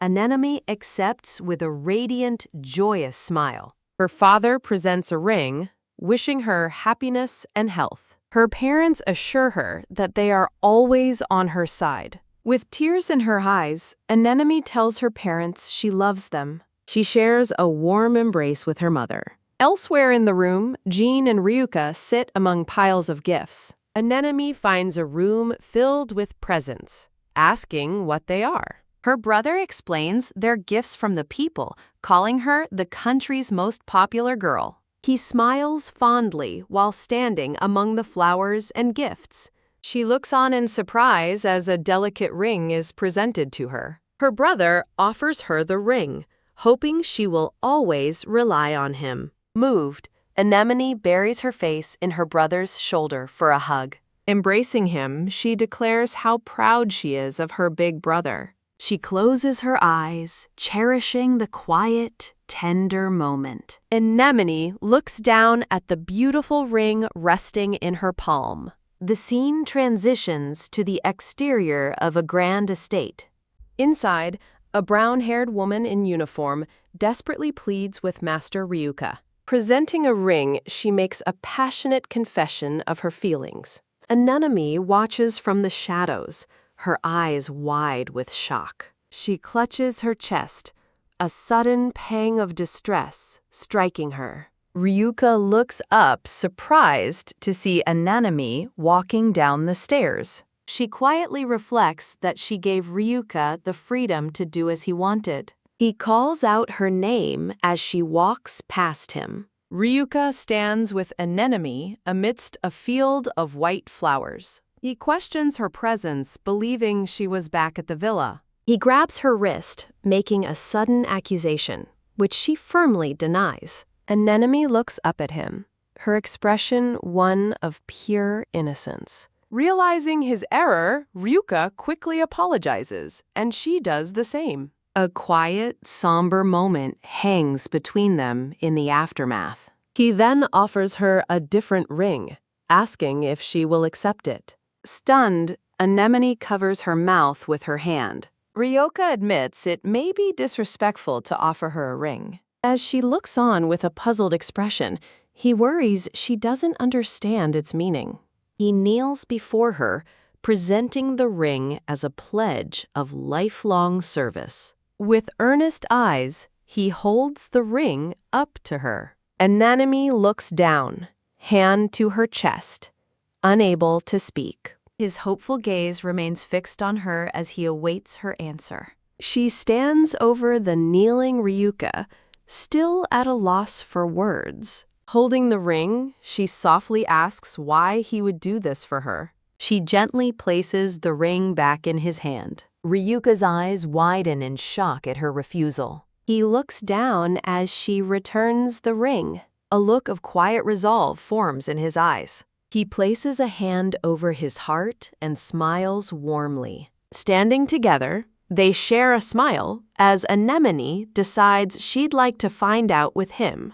The scene changes to a bustling and sunny town marketplace. A voice notes the good girls among a group of collared youths. A merchant thanks a veiled, pink-haired woman for her purchase. A young boy beams with joy amidst a crowd of subdued children. The children are led away by several adults. The pink-haired woman asks to see more interesting items, and the merchant eagerly agrees. The merchant leads the way down a side alley to a hidden door. They enter a lavish, gilded hall filled with spectators at an underground event. Nearby, guests place large bets at a gambling table. In a central ring, a lion leaps through a flaming hoop for the crowd. The woman is told this is an arena for monsters and slaves as a beast attacks fighters below. A ferocious purple beast roars, terrifying a group of armed villagers who cry out in fear.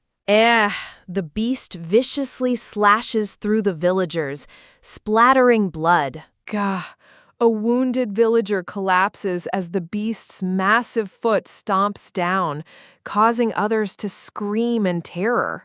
A dark-haired man leaps forward, bravely striking the monster with his sword. From the stands, a surprised pink-haired woman in a veiled hat watches the battle unfold. The dark-haired warrior holds his sword, his gaze locked on his monstrous foe. A man in a red cap smiles, telling the pink-haired woman that this spectacle is their most popular item. The lone warrior now faces two of the hulking purple beasts in the fighting pit. In a flash of blades and a spray of blood, the warrior gracefully cuts down both beasts. A crowd of wealthy spectators cheers wildly, waving cash in the air. The pink-haired woman beams with delight, holding up a dark collar as the man in the red cap explains the fighters are rare remnants of the Blanche tribe. She asks for the warrior's name as he stands over his defeated comrades, and the man reveals it is Quatre. The man in the red cap smiles, pleased that she likes her new acquisition. But the woman is not yet satisfied, musing that a man's true beauty is revealed in his pained, despairing expression. Her eyes glow with a chilling, sadistic light as she breaks into a crazed grin. The warrior Quatre looks on, his expression stoic and resolute. In a short comic, a man with a dark ponytail complains of being tired from work until a concerned girl pats his head, instantly revitalizing him, though she insists he still needs to rest. The scene shifts to a magnificent castle with towering red spires. Jean, with his long gray hair tied back, confirms a detail while reviewing documents. As he works in his office, Anemone learns that the country of Bells is a sanctuary for the wealthy. He points to a map, explaining it is considered a neutral zone. Anemone declares her intention to investigate the extent of the slave trade there. She listens intently as Jean reveals the country is ruled by a duke from Anphis, and that he also wishes to investigate slavery. Overwhelmed by his duties, Jean laments that he'll have to send someone else in his place. Anemone's eyes harden with resolve as she insists on going herself if Anphis is involved. Jean smiles, handing her the necessary travel permissions. A grand sailing ship departs from a bustling port city. Anemone, accompanied by the blonde-haired Ryuka, stands ready for their journey. In the port, Anemone tells Jean and Ryuka that she's going to put her luggage away. Jean watches her go, his expression betraying his deep worry for her safety. He turns to Ryuka, admitting that no one is more qualified for the job than Anemone, and Ryuka understands. Jean senses Anemone's magic on a document Ryuka is holding and asks to see it. Ryuka looks at him with concern, realizing Jean's earlier worry was not a joke. Jean entrusts Anemone to Ryuka, telling him to support her well on their mission. A close-up shows the gleaming metal on Ryuka's uniform. Their ship sails across the calm sea toward the setting sun.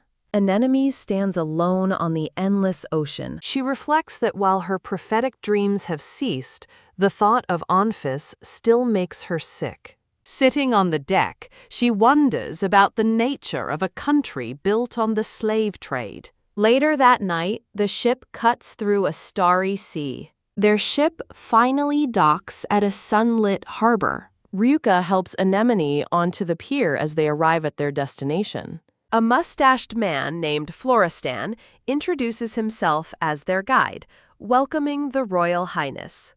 Anemone offers a gracious, polite smile in return. Walking behind him, Anemone quickly discerns that Florestan is not a guide, but a guard meant to watch them. They enter a beautiful city filled with white architecture, blue domes, and palm trees. From a balcony, Anemone takes in the view of her new surroundings. Looking over the coastal city, she decides their first task is to learn everything they can about this unfamiliar country. Ryuka speaks with Florestan in a sun-drenched courtyard. Their conversation is violently interrupted as armed men charge forward, causing Ryuka to cry out in shock. A blond young man cries out in shock. Slaves.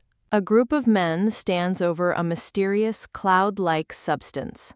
Within a grand estate, the staff panics, wondering about a fire. Alerted by the noise, a blue-haired girl peeks through a doorway. She steps out into the hall, asking what's happening. She worries about Ryuka, who is out scouting, hoping he is safe. Outside, the blond man draws his sword against two armed men. Eek! He presses his blade to an attacker's neck, demanding to know his purpose. While he fights, a dark-haired man's reflection is seen in a nearby sword. The blond man glances over his shoulder, suddenly on alert. A hand suddenly grabs the back of his uniform. The mysterious, dark-haired man appears, clashing his blade against the blonde's. The blond man strains, struggling to block the powerful blow. His new opponent smirks, thinking he's found some work. The aftermath of the battle leaves bodies strewn across the stone steps. The blond man silently takes in the grim scene before him. Suddenly, the dark-haired swordsman leaps in for another attack. Their swords lock as they stare each other down. The two engage in a fierce duel across the courtyard. The blond man receives a cut, realizing how strong his opponent is. The dark-haired man remains focused and determined during their fight. They stand off in the courtyard, preparing for their next exchange. Smoke continues to rise from the besieged estate. The scene shifts inside to the blue-haired girl's feet. She looks up with an expression of deep concern. Intruders corner a guard, demanding to know where she is and threatening him. Hick! The terrified guard begs for his life. The blue-haired girl reveals herself, standing before the intruders. She looks on with wide, startled eyes. As the duel continues outside, an attacker yells, "We've got the girl." The shout distracts the dark-haired swordsman, whose focus wavers. He seizes the opportunity to slap his opponent's sword away. The dark-haired man decides it is time to pull back. "Wait!" the blond man shouts desperately. The attacker promises they will settle this another time and vanishes. The scene transitions to a sprawling, impoverished desert town. A closer view shows a prominent white building amidst palm trees. The blue-haired girl is now a captive, guarded by two women. She calmly asks one of her captors why she was kidnapped. The guard, a woman with a tattoo, looks back at her silently. Changing her approach, the girl asks if they have injured people. Her expression is full of empathy and quiet resolve. She follows a guard through a door and gasps in shock. She finds a room filled with wounded people, thinking how awful it is. An injured man explains they are just slaves, easily replaced if they die. She reaches out, and a gentle blue light flows from her hand to a slave. Surrounded by an aura of flowers, she asks the wounded not to move. She smiles kindly as her healing magic spreads among the injured. The dark-haired man who fought earlier watches her from the doorway. He tells her not to help them, warning that it will cause jealousy. The blue-haired girl gives a determined look before turning away from the dark-haired man. As she kneels by the wounded, he clenches his fist in frustration. He forcefully grabs her, declaring that she is a hostage. He sternly orders her to stay in her room, but she meets his gaze without fear. In a brief, intense flashback, a man holds a blue-haired girl close. A separate memory shows a weak, pink-haired girl on the floor as a man stands over her, with narration explaining that, as Camille, she was never treated as human. The memory continues, showing the distressed pink-haired girl being tormented by another, recalling she was used as a toy and was always in pain. The scene returns to the wounded slaves as a thought bubble concludes that these people are just like her. "I'll make sure of it," she declares, but the dark-haired man grabs her, telling her to get out of the way. He turns his head, his expression softening slightly in thought. They stand in silence, exchanging a long, searching look. The dark-haired man appears slightly taken aback by her resolve. He looks down, a flicker of uncertainty crossing his face. The scene transitions back to the large white building in the desert. The blue-haired girl sits calmly at a table, surrounded by greenery. The dark-haired man, sitting opposite her with his arms crossed, introduces himself as Quatre. Quatre, flanked by another man, explains that he is their representative. The blue-haired girl looks at them and calmly asks what they want her to do. Quatre begins his explanation, detailing his people's long history in the region. He reveals that since the Duchy of Bel was formed, they've been enslaved, which is why they took her, the crown princess, hostage to demand their liberation from both the Duke and the Kingdom of Anfis. A voice from behind her explains their logic. With a visiting crown princess as leverage, their demands will have to be heard. She gasps in shock, the narration clarifying her true title, First Princess of the Kingdom of Lycol. Quatre whirls on his men, furiously demanding what they mean, as their goal was to kidnap Catellia, the crown princess of Anfis. His men stammer, admitting they thought a princess and a crown princess were the same thing, leaving Quatre enraged at their mistake. He sits stiffly in his chair, seething with anger. He covers his face, realizing with dread that they not only got the wrong person, but may have just made an enemy of Lycol. The blue-haired girl internally reflects on the absurdity of being kidnapped by mistake and, of all people, being mistaken for Catellia. Quatre's men panic amongst themselves, realizing they will be executed for kidnapping royalty. Hearing a noise, the blue-haired girl looks up with a startled expression. Bang! The door bursts open to reveal the blond man and his soldiers, swords drawn. He points his sword forward, threatening to kill everyone unless they talk. One of the captors lunges, grabbing a hostage and holding a blade to his neck. The blonde swordsman moves in a blur, swiftly disarming his opponents. A powerful voice rings out, shouting, "Stop it!" The blue-haired girl stands protectively in front of her captors, shielding them from her brother. Stunned, he lowers his sword as she pleads with him not to harm them. He cries out in disbelief and frustration that they kidnapped Anemone. Anemone smiles sweetly, calmly explaining she just accepted an invitation from a friend. Her brother, her captors, and an older guard all stare in complete shock. She asks her protesting brother to prepare her mansion to host them, leaving him speechless. The scene changes to a beautiful, sunlit mansion with grand architecture. A happy family enjoys a bountiful feast, symbolizing the hospitality to come. Anemone sits formally in a parlor opposite a stern-looking nobleman. The man leans forward, demanding to know what on earth she is thinking.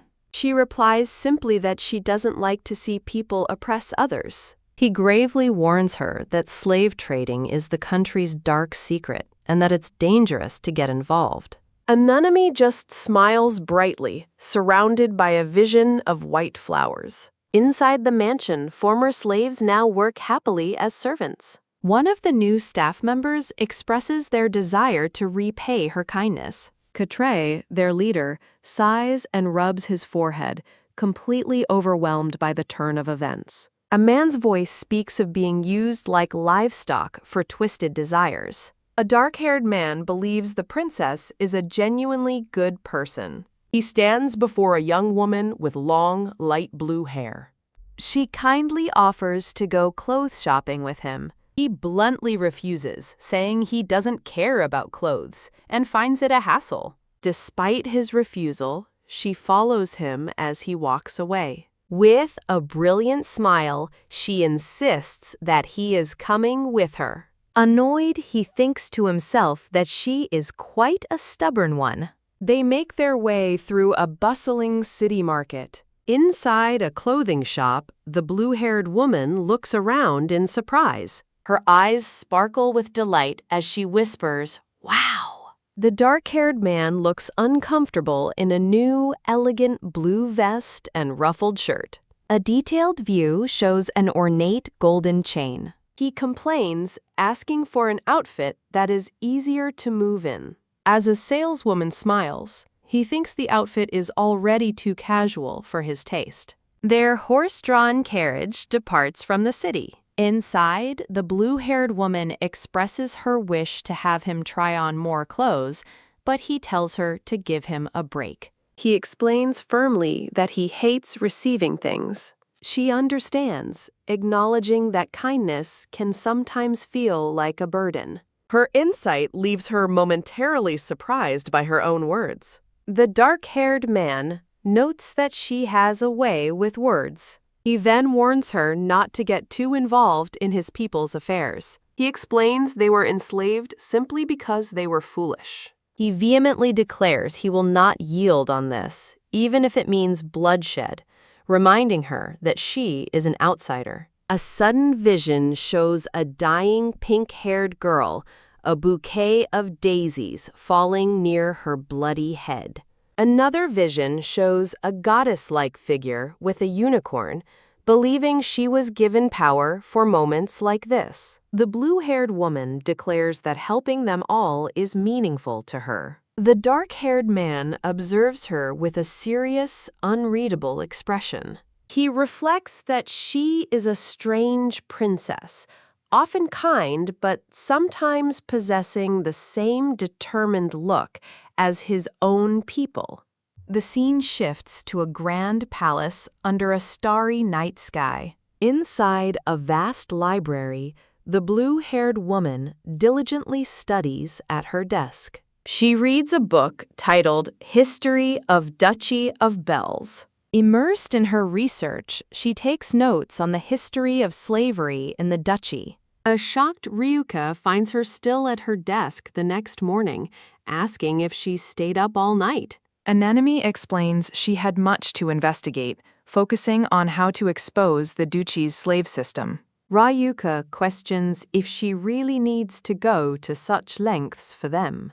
He reminds her that while the slave situation is tragic, these are the same people who kidnapped her. His anger grows as he recalls how they've harmed innocent people for their own selfish gains. Anemone looks down, stating that she simply cannot accept people oppressing each other. Ryuka argues that their mission was only to observe the country. He presses further, asking what compels her to go so far beyond their original goal. The scene focuses on Anemone at her desk, surrounded by her extensive research. Anemone looks up with a start, as if struck by a sudden realization. Ryuka admits her dedication is admirable, but trails off with concern. A symbolic image shows Ryuka looking down at a vulnerable anemone surrounded by white flowers. Anemone sits alone, pondering how to properly explain her motivations. Her thoughts are interrupted by a sudden sound, her eyes widening in surprise. A pair of boots steps firmly into the room. The door opens to reveal the dark-haired man and his companions, who ask the princess what she needs them to do. The dark-haired man looks on with a steady, determined gaze. As the men leave, Anemone utters a soft, "ah." Her eyes widen in surprise and a hint of worry. Later, Anemone and the dark-haired man walk along a garden path, followed by their companions. He gets her attention by saying, "Hey." He shouts, "Hey!"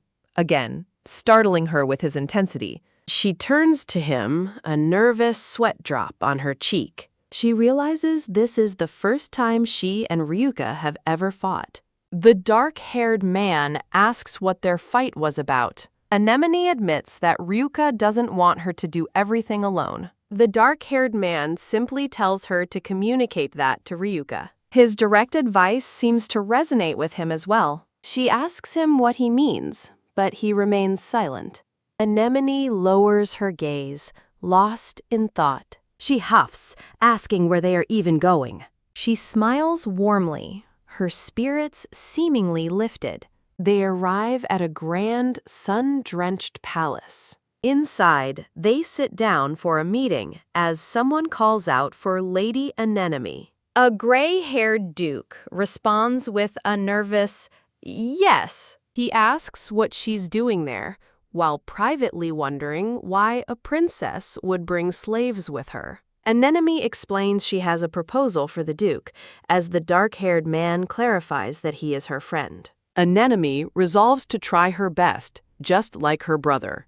She addresses the duke from across the table. The dark-haired man watches her with a serious expression. She introduces herself as Princess Anemone Lycal Gentiana, representative of an anti-slavery country, here to deliver the people's voices. The duke looks on, concerned by her declaration. Anemone, she warns that the Belle's Duchy faces severe penalties for violating international treaties and that she cannot predict what their home country, Amphith, will do. With a sharp glare, she asks if he understands the urgency of the situation. The dark-haired man thinks to himself that he's glad this princess isn't his enemy. Anemone reflects that it has been a long battle. She states that the more she investigated, the more corruption she found, and now they will move to abolish the slave system as the Duke listens defeated. She looks on with quiet satisfaction. Anemone approaches a set of large double doors. Ryuka peeks out from behind the door. He opens the door for her, standing aside. They sit across from each other at a small table. Ryuka bows his head deeply, apologizing for his behavior the other day. He explains that while she is working on their behalf, he feels he has failed in his role. He laments that his duty is to support her. Anemone reflects that you can't know what others are thinking without communication. She gently places her hand on his cheek. With a gentle smile, she looks at him. She tells him she can't do anything by herself. She says with a radiant smile that Ryuka has been her strength, and with him beside her, she can face anything. Recalling that day, she asks if he can scold her from now on. She beams with pure, unbridled joy. Ryuka's eyes widen, his heart skipping a beat. He looks flustered, caught off guard by her words. Anemone closes her eyes, resting peacefully on the couch. Ryuka gently drapes a blanket over her as she sleeps. A pink-haired woman reflects on her unique perspective. The gray-haired duke paces, thinking of the pressure from Lycal's princess. The pink-haired woman smiles, finding the situation bothersome. A vase of roses symbolizes her desire to break what she cherishes. Plucking a petal, she muses that beautiful suffering follows her affection. A tragic vision shows a younger version of herself dying among daisies. She sits thoughtfully, surrounded by the image of withering roses. The scene shifts to a bustling village at sunset. The pink-haired woman appears in disguise, shocked by what she's learned. A red-robed man informs her that Katre was sold per Princess Anemone's request. The man offers other slaves, but she angrily declares that won't do. She insists she has taken a liking to him and will accept no other. With a sudden idea, she proposes an alternative plan. She asks to use the arena and buy more slaves, worrying the man. She smiles wickedly, planning to put on an entertaining show. The scene transitions to a sprawling coastal city at night. A man stands alone on a balcony, overlooking the moonlit city. It's Katre, who reflects that the princess has filled his people with hope. The green-vested man approaches, calling his name and asking what's wrong. He learns his people are being forced to fight monsters on the crown princess's order. Katre's face hardens with resolve as he declares he's going and runs off. He rushes toward a grand, illuminated palace in the distance. Meanwhile, Anemone peacefully enjoys a slice of cake.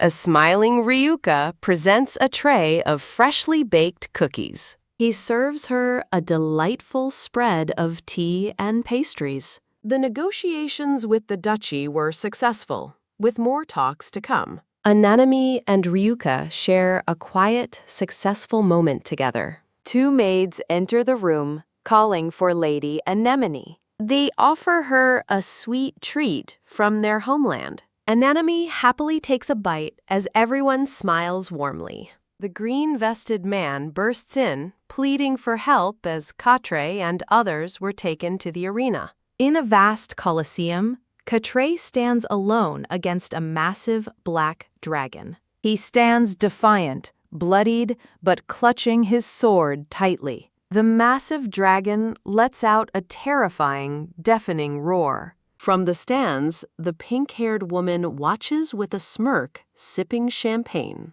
The lone warrior faces the monstrous beast as the crowd looks on.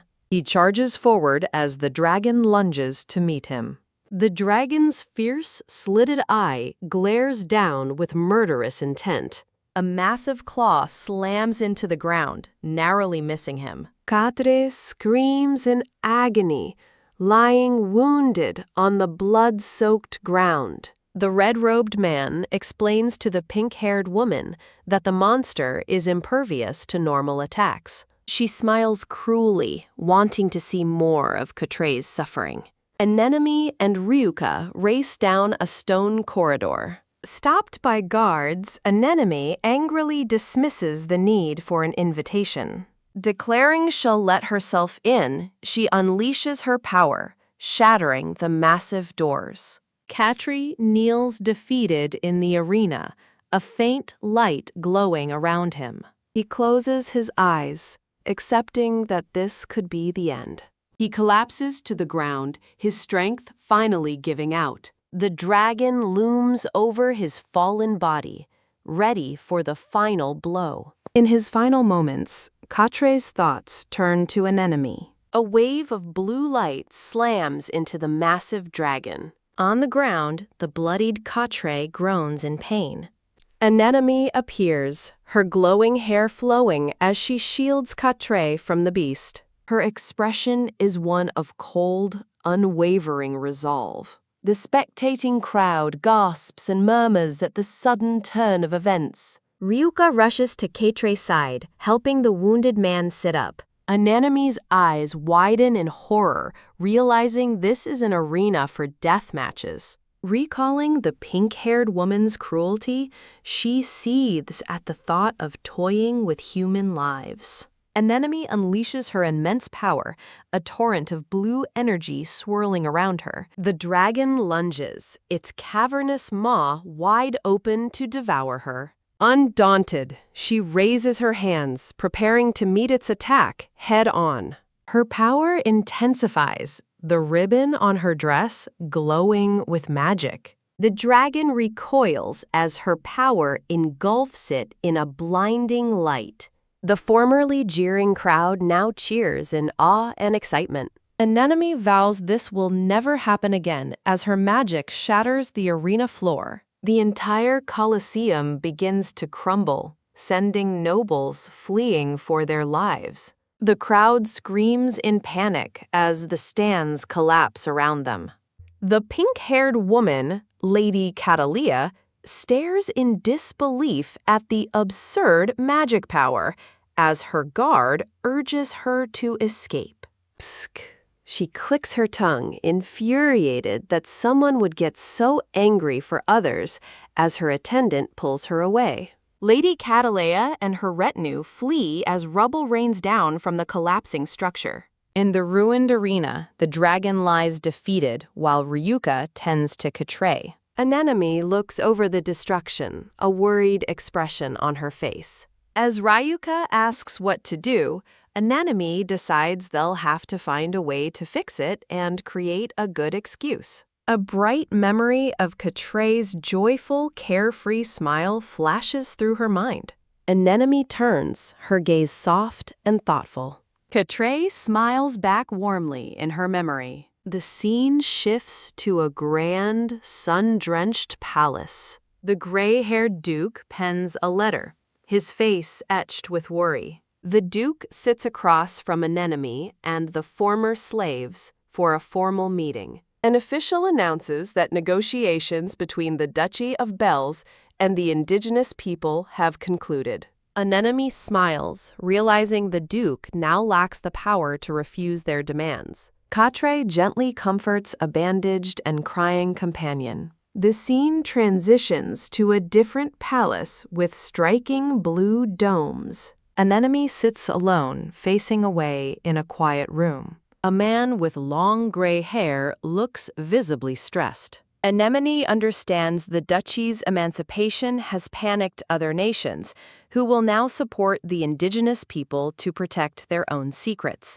The gray-haired man sighs, admitting he's busy as well. He calls out to a somber Anemone. He reassures her that what she did was wonderful, regardless of others' opinions. Anemone looks up, her eyes wide with surprise. He calls her his pride and his little sister, and she tearfully thinks, "Big brother." Her brother gives her a gentle, reassuring smile. Anemone beams with pure happiness. Back in the duchy, Anemone faces Ryuka and a line of guards. She reflects that the issue of slavery has been partially resolved. Now she must face her own issues, as Ryuka reports he has information on Crown Princess Catleya's movements. Anemone's expression hardens as she prepares for the next confrontation. A regal carriage travels along a path surrounded by lush greenery. Inside, Lady Catleya travels to a bustling town square. From her carriage, she observes a group of children playing happily together. A pink-haired woman decides to leave, feeling bored and wary of trouble. The scene transitions to a ship docked in a bright, sunny harbor. She observes a somber group of people, including a small child, on the docks. A man confirms to her that these are all the slaves he has purchased. Two of her men urge her to hurry, blaming the princess from Lycole for potential trouble. She reflects on Anemone, thinking her a mysterious person. She admits to feeling frustrated by her. But as she thinks of Anemone, she wonders about this new, unfamiliar feeling. She turns her head, her gaze drawn to something in the distance. From afar, she sees Anemone standing with her brother and a group of people. The view focuses on the calm expression of the blue-haired girl. The two young women now stand facing one another on the docks. Anemone looks forward with a determined gaze. The pink-haired woman greets her curtly and asks her to step aside. Anemone refuses, declaring she cannot let the people behind her pass. A nobleman announces a new law. The indigenous people of Anfis cannot be enslaved. The pink-haired woman reacts in disbelief, asking if he is joking. She stands before the slaves, angrily asserting her right to them as property she purchased. Anemone calmly informs her that those people are no longer slaves. The nobleman, standing beside the blonde man, confirms that Anemone is correct. Several figures of authority stand behind the nobleman's decree. The men who purchased the slaves look on from the side. The pink-haired woman snaps, ordering everyone to stop. She turns to her men, thinking how unpleasant the situation has become. The two women stand in a silent standoff on the pier. The pink-haired woman concedes defeat, lamenting that nothing ever goes her way when Anemone is involved. Anemone calmly replies that it's because Lady Catleya is doing something wrong. The newly freed people are gathered safely with Anemone's companions. Catleya blares, conceding that Anemone may be right. She defiantly tells Anemone that she refuses to live by her principles.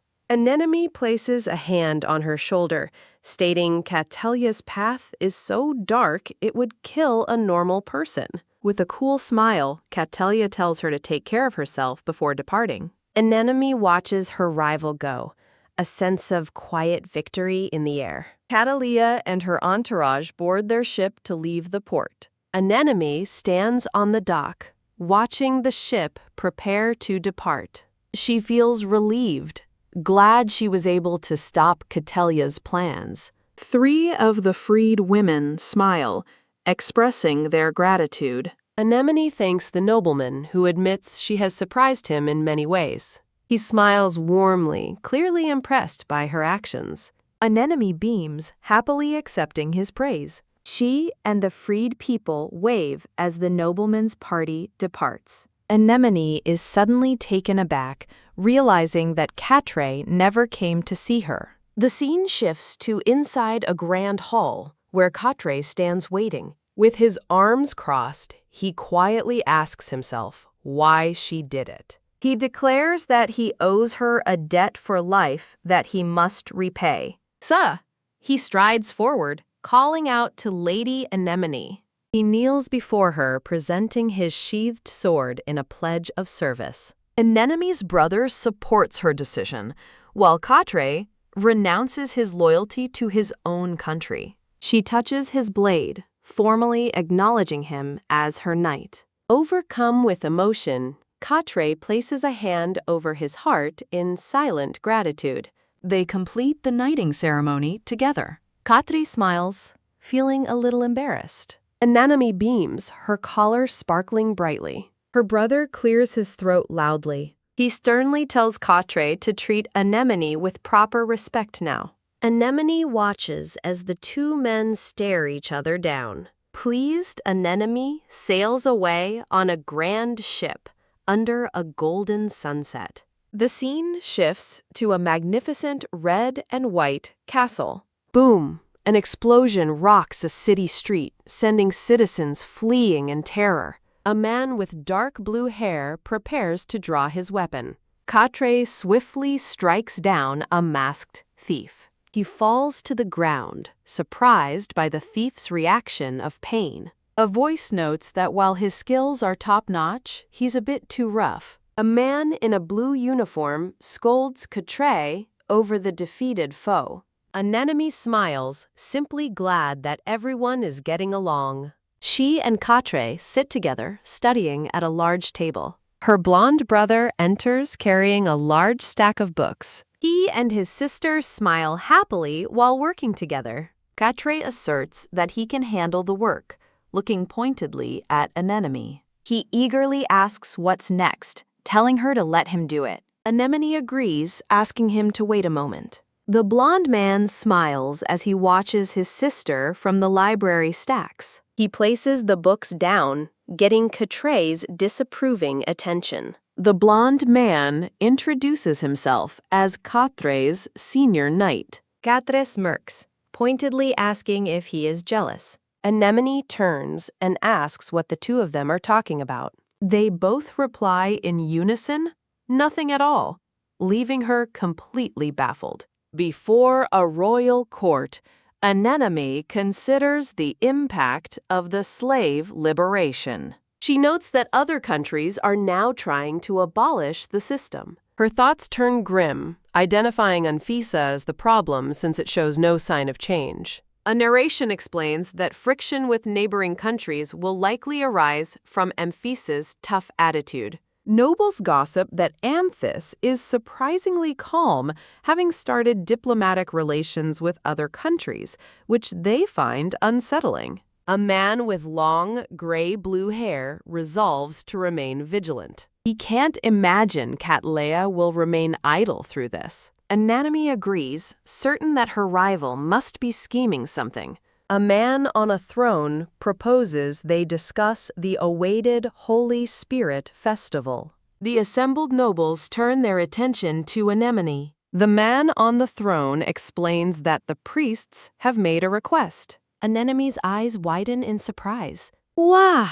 The crowd of nobles murmurs excitedly. The nobles smile, agreeing that Lady Anemone is the perfect choice. The man with gray-blue hair also voices his support, believing Anemone is perfect. Anemone gasps, stunned by the sudden turn of events. A nobleman insists that if it's too much for her, no one else would be suitable. Anemone realizes everyone has high expectations of her, which once felt burdensome. With new resolve, she places a hand on her chest and accepts the role. The man on the throne smiles warmly, thanking Anemone for her acceptance. He stands before the court as they applaud his decision. Anemone watches the proceedings with a serious expression. The scene transitions to a quiet room where gentle music flows from a piano. The blue-haired girl looks up in surprise. She stands silently before her music teacher at the piano. Her teacher delivers a blunt assessment of her singing. The teacher flatly declares that she is tone-deaf. With a dejected look, the blue-haired girl thinks, "I knew it." She recalls two gray-haired men praising her unique voice as a child. In the memory, she first begins to wonder if she is tone-deaf. Back in the present, her teacher notes the song is simple, but she clarifies that success depends entirely on Her Highness's efforts. The blue-haired girl vows to do her absolute best. She begins her rigorous vocal training beside the grand piano. Her days are filled with endless lessons and fittings. In a memory, she runs happily toward a gray-haired man. He places a comforting hand on her shoulder. The gray-haired man asks if she needs to take a break. She smiles brightly, saying she wants to complete her task. He decides it is best not to interfere. The two share a moment of joyful laughter. Hearing a man call for the princess, she happily responds. The gray-haired man smiles, already impressed by her diligence. He departs, holding a folder of documents.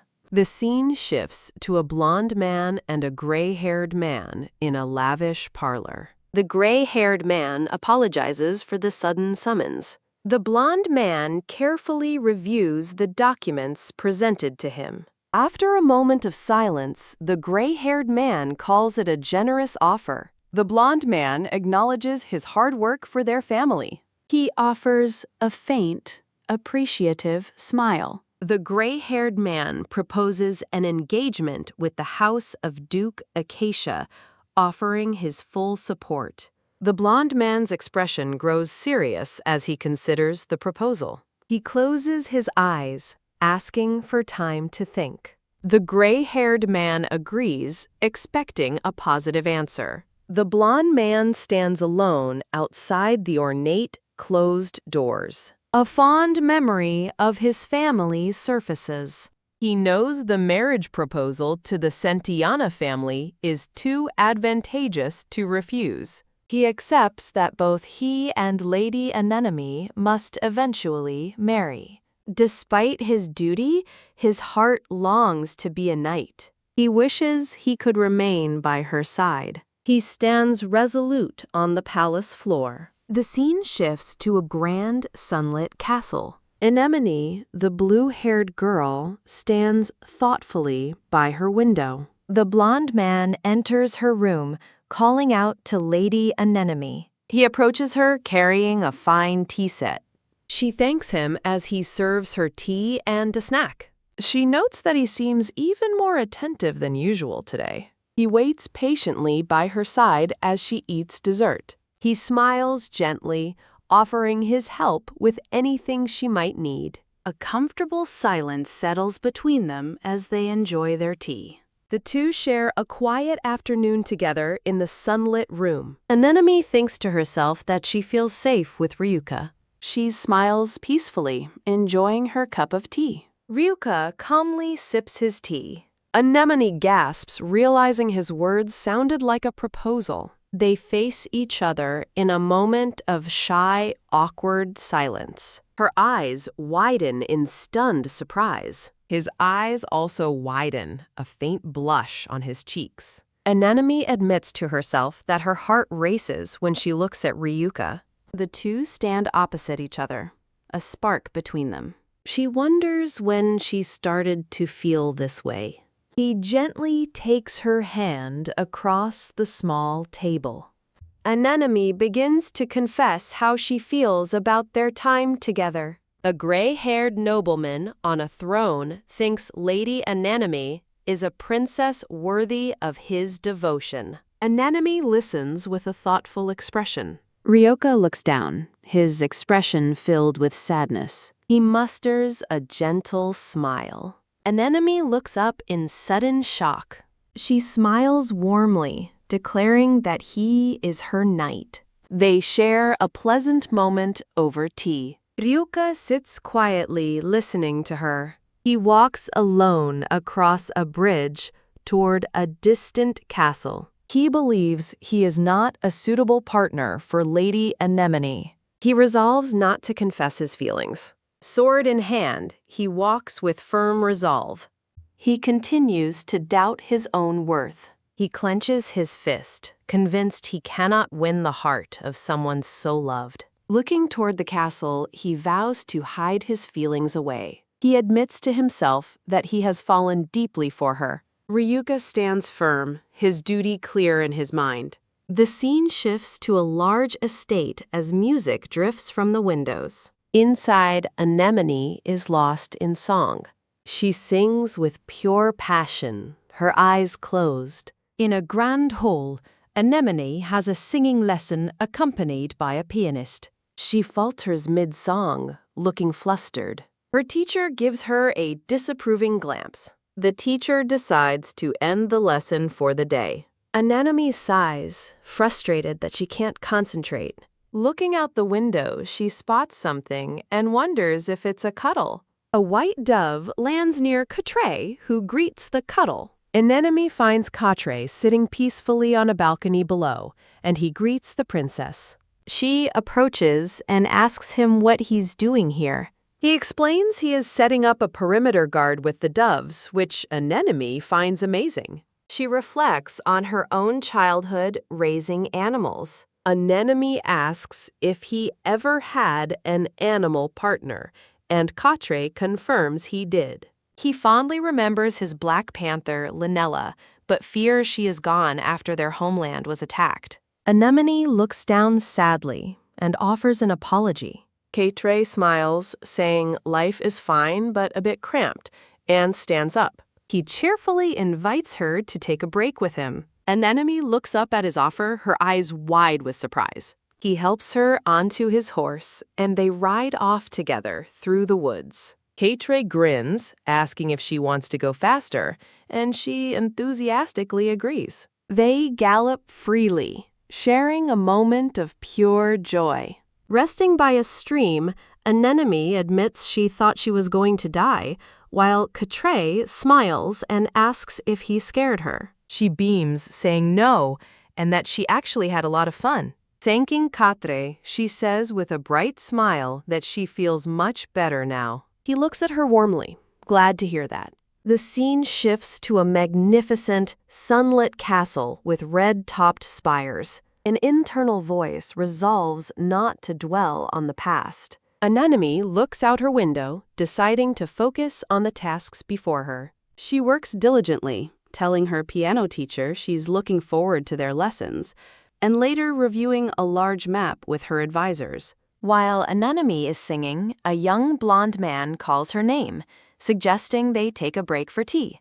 As he opens the window to air out the room, Anemone gratefully accepts his offer. The blonde man looks on with a serious, determined expression. The scene transitions to a different grand palace nestled in a lush forest. Inside a great hall, Lady Catalia presides over an assembly with a nobleman. The council erupts in debate over abolishing slavery and the princess's visit, until a man in red robes slams his fist down, shouting for silence. The blonde man from the assembly angrily declares it's someone's job to clean up the mess. He argues before the assembly that slavery cannot be abolished because slaves are a valuable part of the nation's workforce. Lady Catalia listens to the proceedings with a cold, impassive expression. In her chambers, she is pampered by 3 maids attending to her hands and feet. She muses that people want to rule others, just as an attendant announces her arrival. A mustachioed nobleman in a dark cloak greets her with a cheerful wave. He explains to Lady Catalia that he is struggling to manage his family's territory and asks for the crown prince's assistance. Catalea reflects that while her position has brought influence, it has also created many enemies, and notes her father is getting old. The nobleman reveals that the dukedom's power is failing and its lands are falling into poverty as Catalea listens intently. Hearing this news, Lady Catalia breaks into a joyful, triumphant laugh. The nobleman takes her hand, calling her all he has, and she replies that he is the only one. Her demeanor instantly shifts to cold command as she looks at his hand and orders, "Wash it up." Feeling bored, she decides it's time to come up with a fresh idea for some fun. Laughing while washing her hands, she again thinks about her boredom and her need for new amusement. In a memory, a blonde man embraces her in bed, telling her he loves her and needs nothing else. She believes she has everything, as the scene shifts to a woman resembling her, placing flowers on a grave in a cemetery. A flashback reveals a younger Catalea maliciously dumping a bucket of water on two unsuspecting maids. In another memory, her older sister advises a young Catalea that she mustn't play such games with others. Young Catalea watches as her father and sister walk away together down a path. Remembering her father's feigned shock at her sister's death, she reveals she knew it was a lie from the start. She recalls the bloody sight of her murdered sister, stating their father killed her to make Catalea the crown princess. With a chilling smile, she thinks her sister died because she was chosen, not her, as she stands before the grave.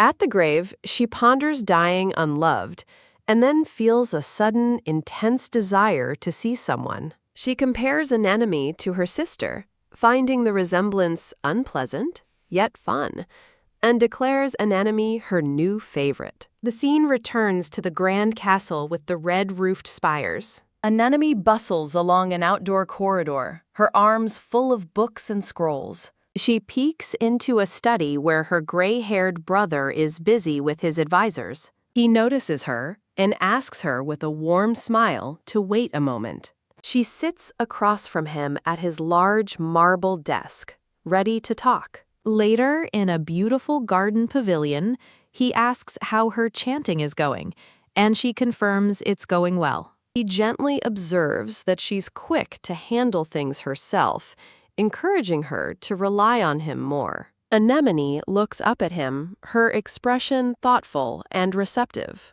He tenderly rests his head against hers in a quiet moment of sibling affection. Patting her head, he praises her for doing great and tells her it's okay to take a break. Anemone closes her eyes and smiles, finding his affection both embarrassing and calming. She gazes up at him, softly addressing him as brother. Anemone asks the gray blue-haired man if he wants to hear her practice. She sings beautifully, surrounded by ethereal music. He listens intently, thinking her voice is beautiful. As she smiles, he reflects on how quickly she has grown up.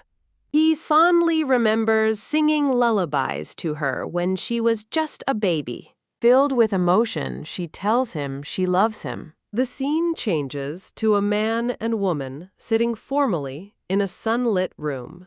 Anemone appears in a stunning new gown, asking for their opinion as they stare in awe. Her mother calls the dress very nice, and the man agrees, calling her Anemone. Anemone beams, pleased that she had the gown custom-made. The man looks thoughtful, a question lingering on his lips. She turns to him, noticing his contemplative silence. He presents a formal document, telling Anemone he has something for her. Holding the document, she stares in shock as he reveals it's a marriage proposal. She considers the political advantage of forging connections with other nations. She admits to herself that it's difficult to contemplate marriage right now. He promises to wait until she is ready, though he finds the situation unfortunate. He reminds the woman, "Your Majesty," that she always wanted to stop these foreign proposals. He stands and cheerfully departs the room. Anemone looks to her mother, her expression serious. She asks her mother how she is supposed to choose the right man to marry. Her mother recalls that there was a lot going on in the past. She explains that some people once accused her of trying to take over the duchy. She advises Anemone to value her own feelings, promising to support her. Anemone looks down, contemplating her mother's heartfelt advice. Mother and daughter share a warm, understanding smile. Later, Anemone works diligently at her desk. She reflects on all the people she has met and the experiences she's had. Surrounded by visions of her loved ones, she resolves to live a life without regrets. A close-up shows the gleaming metal on her brother's uniform. Her blonde brother compares himself to another, but Anemone assures him he is special. A simple yellow dress stands in contrast to her formal attire. Anemone looks up in wide-eyed surprise. The scene shifts to the pink-haired woman, Catalia, holding a letter. The blonde man's hand pens a simple thank you note. Catalia stares at the invitation in her hand. She angrily crumples the letter, questioning the invitation after their long rivalry. A devious smile spreads across her face as she decides to accept the plan. She turns to a maid, asking for a pen and paper. The story transitions to a vibrant, sun-drenched port city. A confident step announces a new arrival on the docks. An ornate brooch gleams on a traveler's fine white cape. A man with white hair surveys the port, remarking that this is Lycol. He stands before the royal family in a grand throne room. He introduces himself as Kureha Luna Ilna Irunar, honored by the invitation. The gray-blue-haired man offers to be Kureha's guide. Kureha smiles brightly, flattered by the welcome. Anemone gasps in utter shock, pointing toward her neck. As they tour the city, Kureha praises Lycoilus's impressive architecture and magic, thanking Anemone for the tour and wishing his own architects could see it. He lets out a hearty, joyful laugh. A narration introduces the country of Irunar, where a polygamous king's many children fight for the throne, and the cheerful Kureha has become crown prince. Anemone looks on with a thoughtful expression. While they walk, Kureha notes that he's heard she is learning magic. He smiles warmly at her. He enthusiastically praises her, calling her both pretty and strong.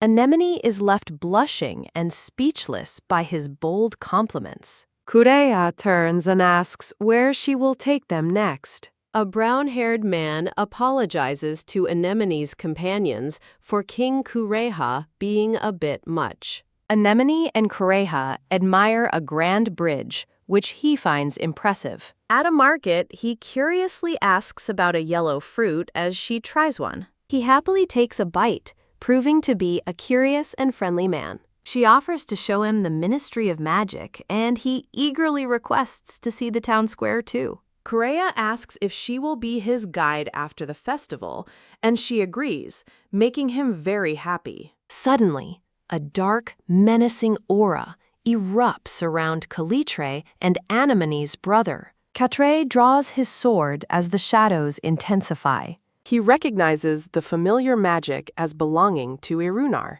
Kureha's guard warns that a half-brother is trying to kill him, but he stands his ground as a shadow beast emerges. Kureha's expression hardens with determination. Anemone raises her hand, stepping forward to intervene. She calmly assesses the unfolding danger. Her hand glowing with light, Anemone prepares a spell as Kureha watches in shock. A brilliant light flares from her body. She swiftly pulls Kureha out of the path of a shadowy attack. Turning to him, she asks with concern if he is hurt.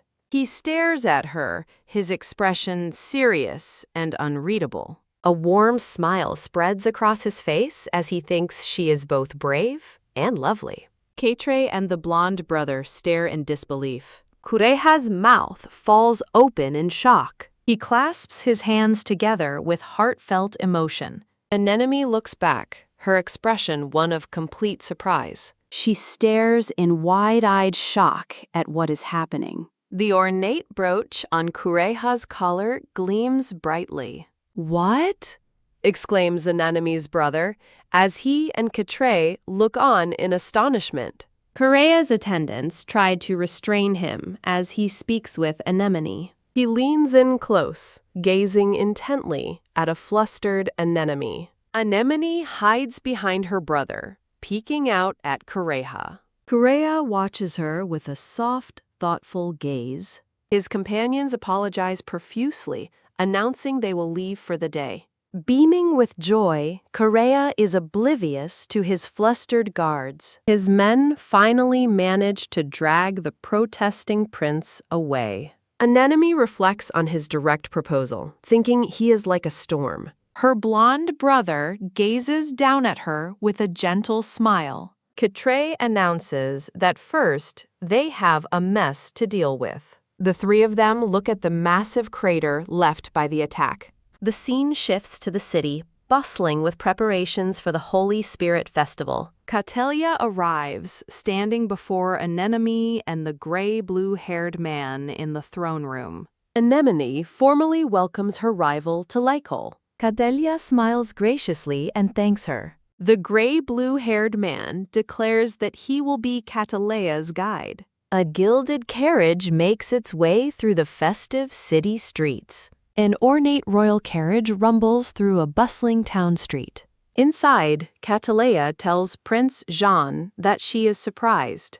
She smiles, admitting she didn't expect the crown prince to escort her. Catalea laments not being able to speak with Anemone, but Jean explains Anemone is busy preparing for the gala. Looking out at the festive city, Jean mentions he heard Anemone will be playing the part of Saint Lycol. Catelia expresses her excitement, and Jean quietly agrees. He turns his head slightly, formally addressing someone as Your Majesty. Catelia looks up in surprise as Jean asks if he can question her. The two sit side by side in a tense silence. Prince Jean's expression is serious and unreadable. Catelia maintains her composure, her gaze steady and wary. Jean explains that a matter involving Lycol is now a state-to-state issue being investigated by Anfis, placing it outside his personal jurisdiction. He offers to listen if she has something to discuss, making her wonder if he's baiting a confession. Jean clarifies he isn't seeking a confession, but will remember the past, as he has more important duties now. Intrigued, Catelia asks him what he means. Prince Jean simply offers her a confident, knowing smile. The jeweled cross on his collar gleams brightly. Catelea inwardly questions how he can remain so calm, reminding herself that she is his sister's guest, despite almost killing him. He gazes at her, thinking she looks dazzling and confident, and wonders if anyone has ever loved him so intensely. As the carriage clatters to a halt, Prince Jean announces that they have arrived. In an intimate moment, Catelia moves close to Jean, her hand reaching for him. A look of shock crosses Jean's face as he recognizes the approaching magic of the Oxalis family. She shoves him down, revealing her magic can fool people even if it's not a true caller, and calls him Prince Jean. With a sinister smile, she wonders aloud what he would do if she took his precious brother from him. A promotional image shows a black-haired man and a brown-haired girl. A website notice displays various manhwa covers. Threatening to take his brother, Catelia leans in and commands him to listen. Prince Jean suddenly grabs her wrist, causing her to gasp. Eh? He sits up, holding her arm firmly as she glares down at him. With a steady gaze, he informs her that her magic doesn't work on him. A close-up reveals two gleaming magical charms on his uniform, which she recognizes with alarm. Catelia's eyes widen in utter shock and disbelief. He explains the charms negate control magic and that more will be made. As he grips her wrist, she asks him to let go, telling him he's hurting her. Prince Jean looks startled, seemingly surprised by his own actions. Catalia calls him adorable for needing a magic countermeasure, then menacingly asks if he knew there were many ways to manipulate people. Stunned, he listens as she claims that one can only love another by hurting them. She watches his reaction, asking him if that isn't a pity. He agrees, sadly concluding that her life must be so lonely. Her expression hardens into a cold, angry glare. A coachman announces their arrival as the carriage stops before a grand building. Jean helps Catelia from the carriage, remarking that she's no fun. As they walk, he thinks to himself that he can't believe both she and her sister are trying to see through him. They arrive at a magnificent cathedral, fronted by a large, star-shaped fountain. Jean bids Catelia farewell for now. The scene shows happy families enjoying the day. In another location, a woman with long, light blue hair is attended by several maids in a lavish room. Clutching a pendant, her heart pounds with nervous anticipation. The blue-haired woman shakily affirms her readiness. As she walks down a bright corridor, a dark-haired man advises her to relax and have fun to ensure victory. An enemy offers a sincere thank you. A vast crowd gathers in the sunlit castle square. An orchestra stands ready to perform. An enemy peeks nervously from behind a stone pillar. The blond man smiles warmly, addressing Lady Anemone. He and Anemone stand facing each other among white flowers. She closes her eyes, taking a calming breath. They stand together on the grand tiled courtyard floor. Anemone tells him she has calmed down, and he acknowledges her recent struggles. A wreath of yellow flowers magically blooms on his chest.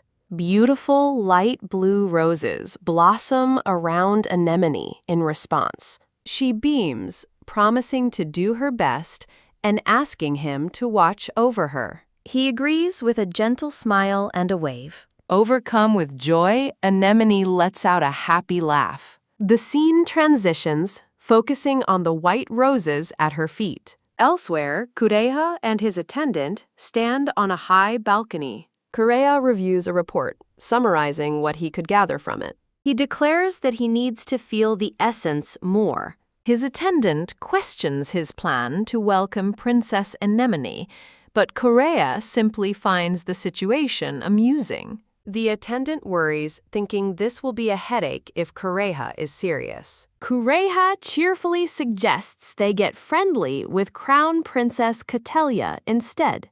He sips his drink with a cunning, satisfied smirk. The scene transitions to a new day. Anemone stands alone before the orchestra as the crowd applauds. She stands tall, composed, and ready. The cellists begin to play their instruments. Anemone addresses the crowd, expressing her pride in working with everyone. She stands before the large assembly, preparing to sing. Taking a final breath, she places a hand over her heart. Her voice rings out, filled with powerful emotion. She sings gracefully, her long blue hair flowing. A flashback begins as a young, pink-haired Catelia proudly tells her father she has learned new magic. The magic violently backfires, striking another young girl who cries out in pain. Catelia feigns an apology, claiming her hand slipped. Young Catelia thinks with a cruel smile that the other girl could have used her own magic to escape. A narrator recalls how the sleep of death was once her only solace, as a vision of a young woman floats amid shattered glass. The memory shifts to a joyous portrait of Anemone's family. Back in the present, Anemone sings with heartfelt passion. She continues her performance with a gentle, confident smile. She sings of meeting many people, recalling a tense tea with Catellia. She remembers a frighteningly close moment with a dark-haired man. A memory of her blonde brother's pained expression flashes by. She recalls a silent, tense confrontation with Catellia. She remembers a somber room filled with injured people. Filled with a powerful resolve, she sings of her desire to live. Her face shines with a radiant, joyful smile. She opens her arms, reaching out to the audience through her song. Suddenly, the lights go out, plunging the crowd into confusion. A divine light surrounds Anemone as a magnificent white horse materializes behind her. The entire audience stares in stunned, silent awe. Anemone gazes calmly at the ethereal creature before her. Anemone stares in wide-eyed wonder. She peacefully embraces the divine horse. The magical beast stands beside her. Her song fills the air with magic. She greets the world with open arms. A woman tells a crying baby to be quiet. A gray-haired man in a wheelchair watches intently. He suddenly stands, asking what's happening. A white-haired man thinks they summoned a holy beast. Onlookers murmur that it's a miracle only Saint Lycal could perform. The white-haired man smirks, realizing a true saint has appeared and finding the situation interesting. The holy beast floats majestically behind Anemone. She descends gracefully with the creature. The entire crowd is struck into silent awe. A single clap breaks the silence as the crowd erupts. The audience gazes up at her in utter amazement. They cry out, calling her a holy saint. Feeling faint, Anemone begins to stumble. The blonde man rushes to support her. He holds her securely in his arms. From a distance, Catellia watches them. Her expression is calm and unreadable. Tears well up in her eyes. A memory shows a young Catellia watching another girl. She recalls the girl couldn't sing well because she lacked proper lessons. Overcome with emotion, Catellia clasps her hands. A single tear falls from her eye. Anemone stands between two men welcoming the assembly. She introduces her dark-haired knight, Quatre. She asks to learn about Lycal and bells. Anemone asks the people to share their stories. She stands before them with a hopeful smile. The white-haired man sees this as a warning to Anfis. An attendant asks if Anfis will protest, but Catellia calmly replies, "Not now." Catellia wonders if she could have touched people's hearts like Anemone did. With quiet resolve, she decides to leave. Anemone mingles with guests after her performance. Catellia arrives at the reception, thanking Anemone for the invitation. She apologizes for her late arrival and takes Anemone's hand. The two princesses stand hand in hand. Catellia praises Anemone's beautiful country. She describes the people as bright and warm. Anemone is visibly moved by her words. Catellia's demeanor chills as she admits Anemone's brightness makes her uncomfortable. They face each other in the sunny courtyard. Catellia looks down with a faint smile. Anemone watches her with a look of concern. The scene shifts to a bustling port city. The white-haired man welcomes Anemone to the port. He presents her with a wax-sealed letter. Anemone smiles brightly, promising to write to him. A white-haired man holds her hands, calling her cute and proposing marriage. As they arrive in the city, the cloaked man addresses Prince Jean. Catellia smiles, remarking that Anemone is like a sister to her. Jean looks back, surprised by her comment. He stands with a serious, contemplative expression. Gazing at the ship, he wonders which of them will survive the coming conflict. Catellia bids Prince Jean farewell, thanking him for the tour. He stands alone on the empty pier, watching her depart. The grand ship sails away across a golden sea. As Anemone watches from her window, a narrator notes that every country has its own agenda. Under the full moon, it stated everyone is waiting for the show to begin. With a determined gaze, Anemone reaches forward into an uncertain future.